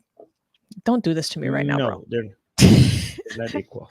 Mithras Revisited gifted 5 Atheist Republic memberships to people. Thank you very much. That's very generous. Bonerisms also said the Bible and Quran were written by psychotics to make each other as miserable as them. Okay, let's not stigmatize people with psychosis, because that's a legitimate, very difficult thing. But that's a longer discussion. Erican gave a super chat saying, not all left-wing ex-Muslims are wokeists. This is very true. Yeah. I agree. And that's worth noting. You're right, my friend. Gasian American gave a super chat saying, if I ever decided to be a good boy and submit to Abu Allah, would my hijab mean I look women in the eyes and away from men? Ah, that's right. As a gay man. Yes. How do you lower your gaze properly? If I ever decided to be a good boy and submit to Allah, would my hijab mean I look? You need to do everything that will reduce your temptation. So you're going to have to divorce your husband. Oh yeah. Sorry to break the news. No, you don't need to divorce your husband, because technically you never married him. You could That's just true. consider it null. Islamically, you never married him, so you could consider that not even a marriage. You don't need to go through a divorce. Islamically, you were never married. Anyways, don't read this. Don't read the rest of the super chats, because I want to show the verse that answers these people's questions. Oh, okay. Let's keep some of the super chats for later, but let's continue. Oh no, not right now. Let's finish the video. Let's finish their part. Here, I just want to finish this part of the video. Oh, can you bring it? Why is it Can not I coming say up? for personally Oops. myself, I would say that his view of it is also an interpretation as much as there's merit to it. Covering my hair and my face for me was so that people see my personality and my intellect before they see my beauty or they see the things that they're attracted to. Yeah. Also, in my culture, I'm ethnically black, obviously. Well, maybe not obviously, but our hair is very different from other races, and we go to great lengths to assimilate, and that was something that I personally struggled with before converting. So for me, yeah, it helped me gain confidence. I would be worried about like, how does my face look? Is there something on my face? Or some of your communication is also in your facial expression. So when you can't see some of it, you have to kind of, use your imagination a little bit. I like that mysteriousness. I like that, especially other men don't have that access because I have a fiance. I like that there's only one person who can see these parts of me. And that's what makes it special in a way. So the roles for men and women, it's not entirely just because I want you to do it because I said so. It's probably because it's to your benefit. If you look Yeah, further. I want to add to your point that Allah actually says in the Quran that La ikraha fi din. Well, before we hear what he has to say, these are the things you like about it. This is not the reason for hijab. And That's problem not your with hijab- obligation. That's not your obligation. Yes. Those Yeah, are the problem like with side benefits to you. Yeah, if you want the hijab, we're not against, you could wear it. The problem with Islam is that it mandates the hijab, and not for the reasons that you mentioned. Not for any of the reasons that you mentioned. The purpose of the hijab is to protect the property of the man, which are his wives. This is why he doesn't put the hijab on his slaves, right? Because his wives are his slaves are his positions, but his wives are his also position. His wives are his more prized positions that are supposed to be for himself and are not sellable. That's why you protect them. Just like you put a lock on your house, you put the hijab on your wives. It's a means. It's basically a means to show that these are women who have been taken. These are women who belong to another Muslim that are not sellable. My slaves, on the other hand, because they're sellable, you don't put the hijab on them. In fact, it's illegal to put the hijab on your. Did you know that, Susie? Adult women who are slaves, they should not put the hijab on. In fact, they are, for example, Omar was against putting the hijab. Like they would remove the hijab because the hijab was for free Muslim women, not for your slaves. Slaves are tradable. Other people should see them. Other people should be able to buy them. So that's why you don't put the hijab on them. So that's the main reason why you put the hijab on. And people say like, hey, I see personal benefits in the hijab. That's why you have to understand that there's benefits in the hijab. That's insane. You see the personal benefits. You like it. Why would this be? Why would I have to be obligated to wear them because you like them? That doesn't make any sense. Like because I see some benefits in it for myself personally, you have to also understand that there's benefits in it for you. That is just painting that's the main problem with religion, trying to act like everyone's your taste is the right taste and it's the solution for everyone in society, and trying to enforce it upon everybody, saying like acting as if all people are the same and not seeing them as individuals that require their own solutions to their own problems. But anyways, let's continue with this guy before I show the verse, because I want them all to finish their answers, because I don't want to show the verse. I want to see if anybody will bring up the verse that I'm mentioning. But yeah, go on. Like there's no compulsion in religion. So when you say that, why can't I do X, Y, Z? Like why can't I do the other role, for example, right? These are the things that, because Allah expects you to, these are the things best for you, but it's not that you can't do these things. But when you say it's best for me, no, okay, pause. There's no compulsion in religion means that you don't have to convert to Islam if you are Ahlul Kitab. Okay, that's a very specific thing. It does not mean that if you're a Muslim, you get to not obey the laws of Islam, right? So when he says there's no compulsion in religion, that means if you're a Christian, you get to stay a Christian as long as you pay the jizya, as long as you don't advocate for Christianity, as long as you don't promote Christianity, as long as if you're a Jew, you get to remain a Jew, as long as you don't promote Judaism, as long as your buildings are lower than Islamic buildings, as long as you pay the jizya to the Muslims. So the laws of Islam in Islamic land is mandated. If you are a Muslim, following Islamic rules are mandated, or else you're going to go to hell. They are by force. There is force in Islamic rules for Muslims and non-Muslims. Also, you have to become a Muslim or die if you're not Ahlul Kitab. So when they say there's no obligation in religion, that's specifically for Ahlul Kitab, not for Hindus, not for atheists, not for Buddhists. Right, so that is a very specific phrase. It doesn't mean that as a Muslim woman you get to not wear the hijab. You will pay the price for not wearing the hijab. You will burn for every single day that you did not wear the hijab. So that is, if that is not force, I don't know what is. Right, that is when the Quran says there's no compulsion in religion, that is a very specific thing it's referring to. It means that if you're a Christian or a Jew, as long as you follow Islamic law, as long as you pay the jizya and submission and humiliation, and you get to not convert to Islam. That is a very specific, narrow thing that is referring to. It doesn't mean all these other things that some Muslims pretend it means. But yeah, let's continue. The problem is there's always going to be an existential threat. Saying it's best for you because it's what's best for society. So everything that Allah subhanahu wa ta'ala puts in place for us, that we believe God, the reason that we have these specific, if you want to say, roles, because men complement women in a certain way and women complement men in a certain way. But what I'm saying is he's not, when let you me, say let me, that, let me though, explain myself, all right? Let me give you a very easy way to understand that. I'll use her point, right? So you mentioned that, for example, why can you not marry 4 husbands and why can I marry 4 wives, right? These things have less to do with equality or worthiness in the eyes of Allah and just individual sex differences. For example, if I have 4 wives, right, I can impregnate all of them and we'll all know who the father is and who the mother is. If you, for example, in this scenario, you have 4 husbands, we won't actually know who the father is.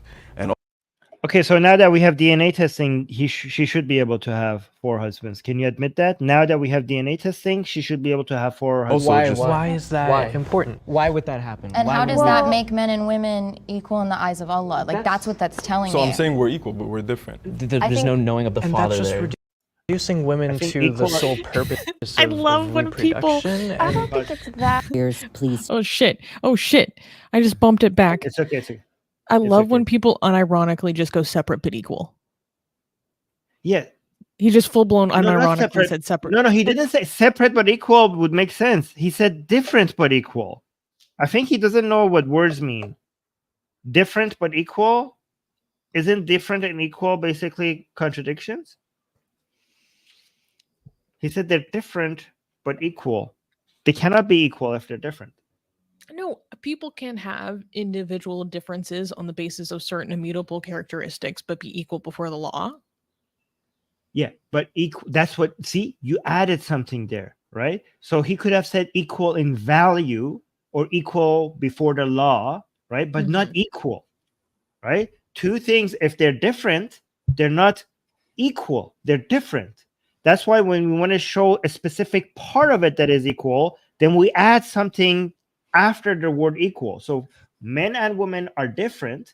They're not equal. They are equal. They should be equal before the law. Before the law part, is a qualifier there. That means that they're not equal. So if he wanted to say they're different but equal, that doesn't make any sense. Different and equal are contradictory. They contradict each other. He should have said, if I was a Muslim, I would like men and women are different, but they're equal in value. That's what I would say. Equal in value before Allah, not just equal. That's what I would say. Mm-hmm. I think I heard them say that earlier. Okay. Okay, let's see where we are. I think I might have bumped us back too much. So that's my point of contention here. There's nothing. There's nothing for me there. When you say that I was created for a specific purpose and a woman. Oh, okay. How does my face look? Is there something on my face? Okay. All right, let me give you a very easy way to understand that. I'll use her point, right? So you mentioned that, for example, why can For a while, and I feel like there would be like a mix-up. Okay. Is that important? Why would that happen? And how does that make men and women equal in the eyes of Allah? Like that's what that's telling you. So I'm saying we're equal, but we're different. There's no knowing of the And father that's just there. reducing women to the sole purpose of reproduction. I don't think it's that. Men, you can impregnate someone every day. And women, we kind of have to stay pregnant for a while. And I feel like there would be like a mix-up with paternity I understand what you're issues. saying, like but these genetics. Like if it was just one man impregnating a bunch of women, you could have a society still. I understand what you're saying, but these are such narrow, like, So what I get it. about I get it. These are such I get narrow what you're circles. puzzling. So she's technically correct, okay? Yeah, but this is not she's an talking- Islamic argument. No, it's not. But she's making a biological. That's why I'm saying argument, what, which is- because I'm like, yes, I understand what you're Right. saying, but this is not an Islamic argument. So within nature, right? This is why. So within nature, you need one man for multiple females, because one man could impregnate within mammals, especially, right? We're not talking about birds and stuff, but within mammals, because each man could impregnate. When it comes to reproduction, you need one man and multiple women. So men are dispensable. You could basically, if you have 100 men, 100 male mammals and 100 female, you could get rid of 99 of the male, and you will be good for reproduction, because that one male could basically impregnate all 100 females. So that's why every single female is so valuable, and you should not get rid of it. You should take care of it, make sure that it doesn't die. But every male is, you could get, they're not as valuable within nature, because they're not needed for reproduction. So what she's saying is true from an evolutionary perspective, but it doesn't make sense from a societal perspective when it comes, especially if you believe in Islam and if you believe in equality, because from an evolutionary perspective, if you look at every human, then the whole point is reproduction. But as a society, as humans, as civilized humans, we do not share the same goals as just our evolution. And like, our reproduction is not our end all be all of our goals. That's why if it was our evolution, it was only thing that mattered, then men and women shouldn't be equal. Women should be more valuable than men, because from evolutionary perspective, women are more valuable than men. But if you want to argue from a societal perspective, from a civilized perspective, and consider men and women to be equal in value, or before the law, or before your God, then evolutionary arguments doesn't make any sense, because then the whole concept of equality before the law, value, all of that will go out the window. So I kind of agree with that other guy right now, because you're reducing humans now to reproduction machines, rather than our goal is not just to reproduce. Our goal is to be happy. Our goal is to be have peace. Our goal is to have stability. Our goal is to prosper. And you're just reducing reproduction and having children to the end all be all of everything that we do. Yeah. I would like to have Mufti Armin put on his hat and hear how he would answer this question, though.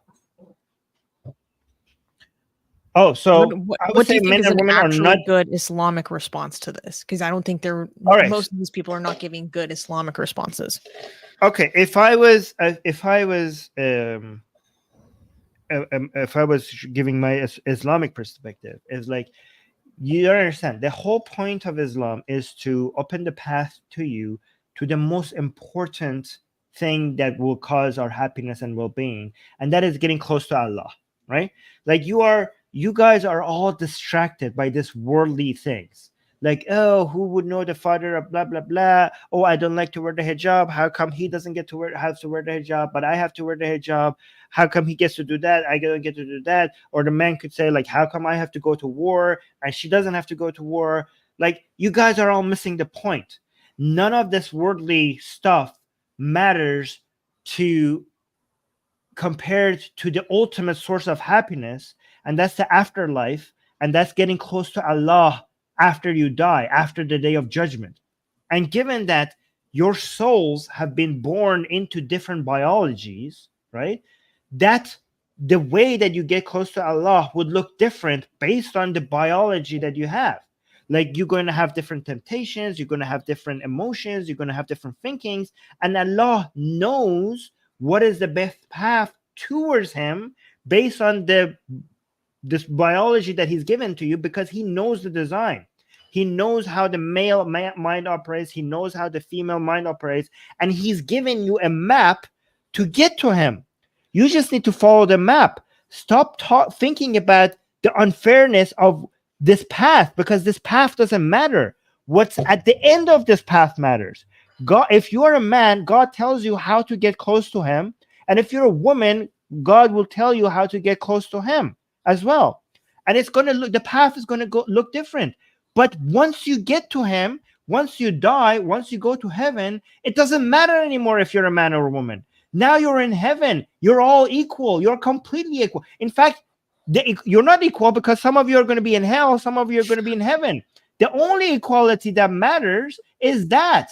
Okay, the only equality that matters is how close, you know, you're going to get to Allah. When it comes to getting close to Allah, then male and female doesn't matter anymore, because women are going to have as much opportunities to get to close to Allah as men, right? Just because the path looks different doesn't mean God loves you differently. He loves you so much that he's giving you the guide, the map on how to get close to him. And your map looks different than him. Stop crying about why my map looks different. Know that this is the map that will get you close to him. How was that? I think that was solid. That was solid? That was fuego. Okay, let's do super chats to catch up on really quickly before we jump back in. Erican is saying, in political science, left wing is defined as the position that favors long-term and or collective pain avoidance over immediate pleasure, and communism is defined as the position that defends common ownership of production. Yeah, and I love property rights too much to get behind it. So, period. Richard Hazel, thank you for the super chat, saying the BDSM community is all about people choosing to be submissive or dominant. Fine with me if that's what you want. Does Islam have a safe word? John, wait, does Islam have a safe word? Yeah, Tawbah. That's Islam's safe word. Safe word. John gave a super chat saying, biological differences exist. Ladies be singing, look out and away. We need a sky tyrant about it. Oh, he's attributing this to Jad. Get why mask guy had to hide face. Best to him. This didn't entirely make sense to me, I'm going to be honest, but thank you for the super chat, John. Gajan is saying, what if looking away increases my temptation? You know, you're just such a messed up case that God will just give you God.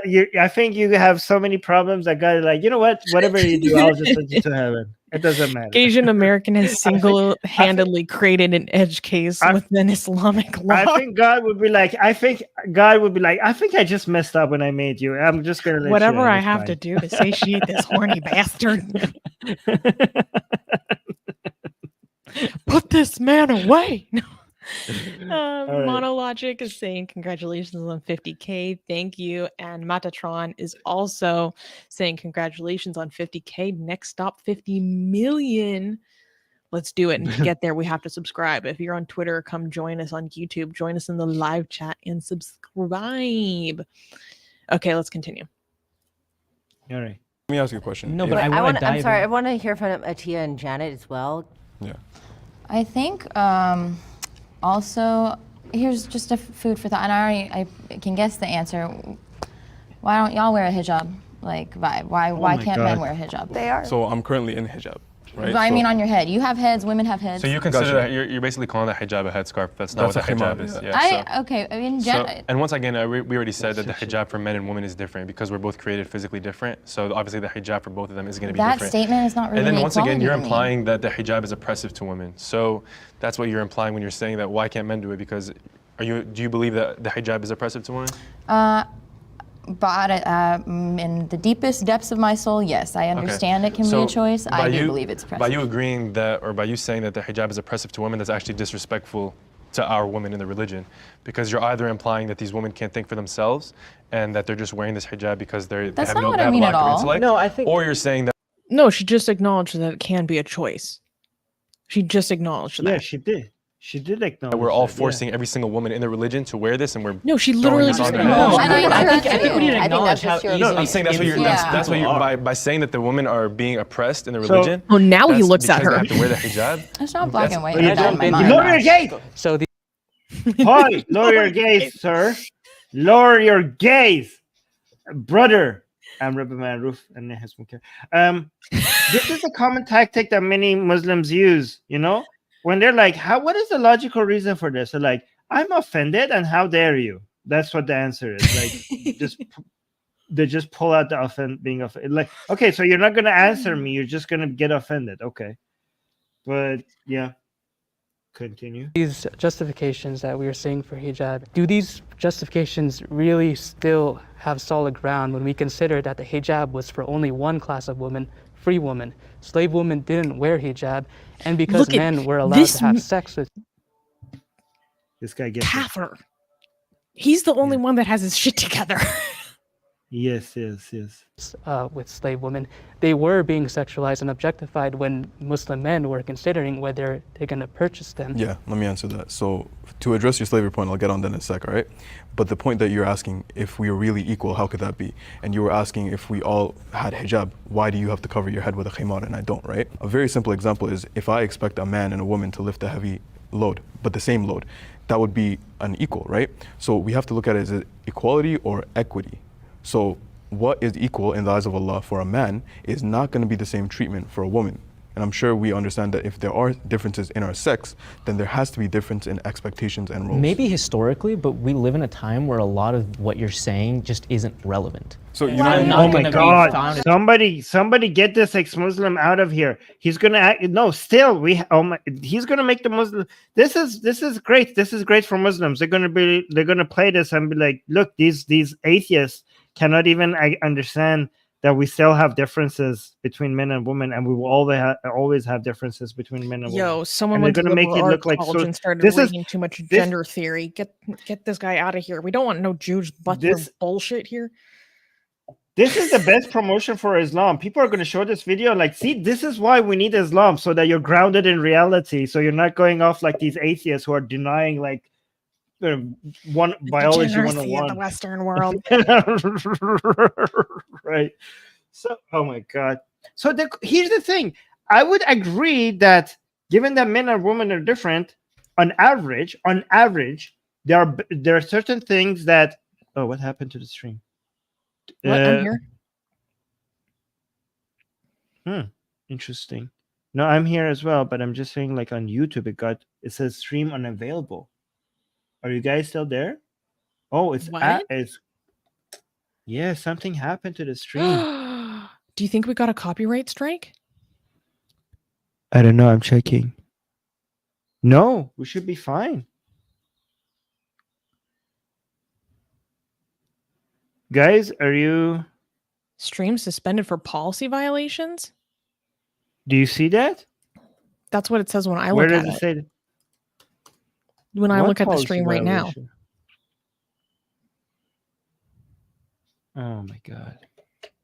All right, let's just end the stream. What policy violations?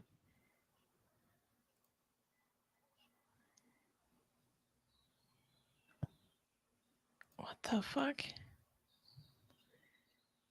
Are we still here? Stream unavailable. Stream suspend for policy violations.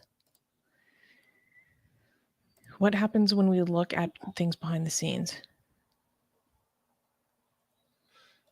So bizarre. I'm not even seeing any notification or anything. Where on the back end do we usually see it? Oh, we're back. Wait. Are we guys are we back on the stream? Hey, yes, we're back. Oh my God. On the back end, it doesn't say anything about us violating anything. That scared me. Guys, we were off for a second, and YouTube said that we violated some policies, and now we're back for some bizarre reason on YouTube. That scared me. I think people... So I'm like, did we literally just get a copyright strike? You should go. Let me just show the verse. So that we could end this, okay? Because I don't know. Nobody was referring to any of this, and this is the only verse. Do you have time for us to read this verse, or do you have to go? Sure. Okay. So the question everybody was answering was whether men and women are equal in the eyes of Allah. Well, you don't have to guess. This is Quran 434. It answers you. The Quran is considered to be the direct word of Allah. So why is not a single person on both the Muslim side or ex-Muslim side mentioning the answer to this question? Right? So here's the verse. Quran 4:34 says men are in charge of women. And it tells you why. It tells you why. By the right of what Allah has given one over the other, and what they spend for maintenance from their wealth. So God is saying that men has given more to men. Men are superior. The reason why men are in charge of women is because God has given certain things to men over women. Men have, the women don't, because men spend. Men are the bread, they bring in the money. They work. They are the ones who bring in the wealth. And because of that, men are superior. Men are in charge, right? And it says, so righteous women are devoutly obedient. I mean, this specifically answers that question. I don't know why nobody brought it up. So righteous women are devoutly obedient, guarding in the husband's absence what Allah would have them guard. And then it continues, says, but those wives from whom you fear arrogance. So now God is saying what to do with the wives that you have, that you fear arrogance from them. But the interesting thing is that it's talking as if the reader of the Quran is a man. So it's talking to you because many verses in the Quran assumes that the reader is a man. Most of the verses are like that. Most of the verses makes it clear that the audience of the Quran are men. Okay, so but those wives from whom you fear arrogance, first advise them. Then, if they persist, forsake them in bed, and finally strike them. And then in brackets it says lightly. But remember, do you know why that's in brackets? Because the brackets are not in the Arabic text. So if you go to the Arabic text says va'azribuhunna. Va'azribuhunna means strike them. It doesn't have any lightly added to the Arabic text. This is the translation Sahih International, and Sahih International tries to make the Quran look better than it actually is. So it added this lightly without actually it being. So you can see fi, and then this word means in the bed, va azrabuhunna, and then strike them.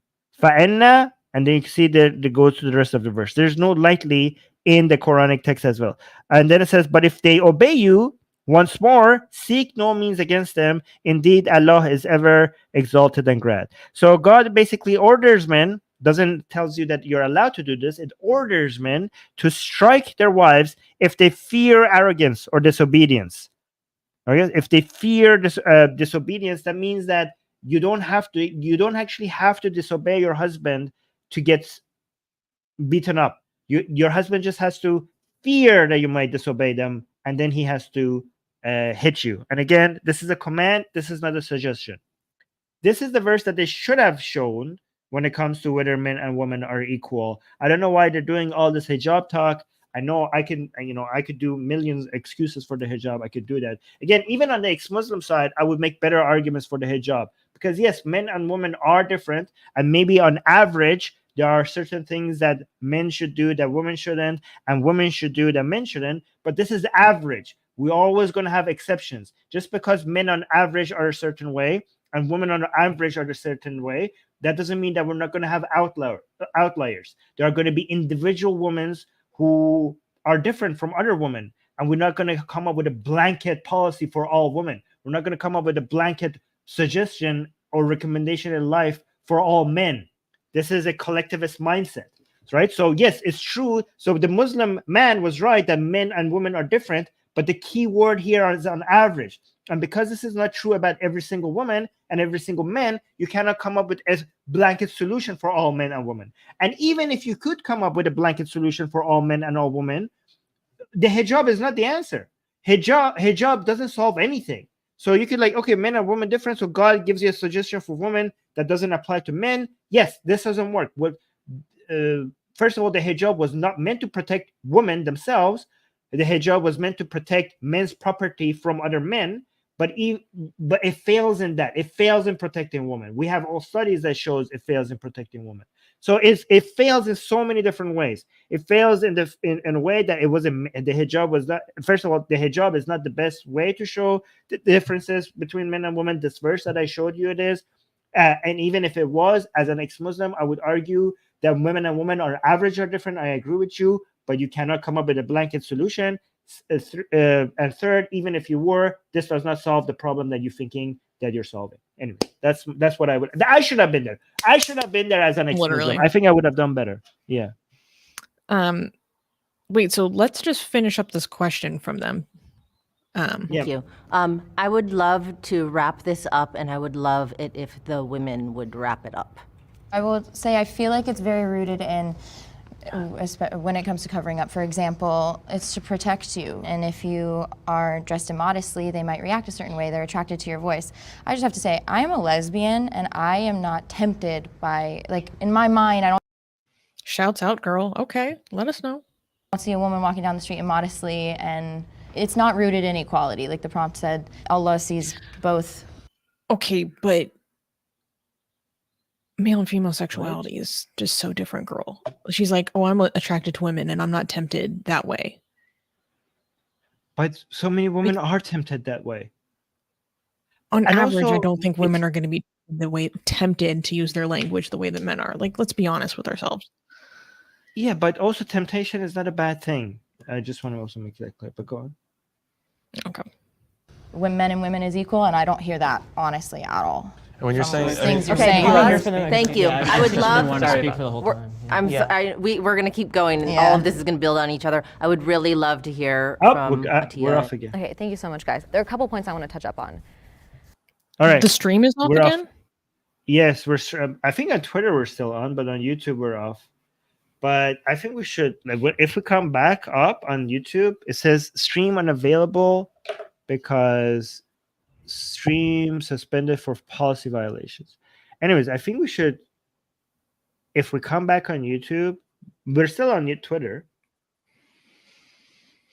Yeah, stop watching Jubilee. So I think we should just stop watching this channel. Yes, let's just stop. Oh, Let's just wait no. a few seconds. It's I think it's this thing. Remove from studio. What? This is fair use. I don't know why they're doing this to us. Suspended again, Armin. I've heard the Jubilee's It been must be coming this after people lately, though. Yeah, I think we should fight this if we get a strike or something because of it. Do we actually Because see a this is violation on the back end, though? No, we don't see any violation on the studio or anything like that. Why would they do this? Let's just wait and see if we come back. Yeah, we shouldn't play this. Let's just remove this. Damn. From this. Maybe we'll come back in a few seconds. The Twitter people, I wish we could communicate with the Twitter people and see if they're there. Oh, wait a second. This is the problem with Twitter. There's no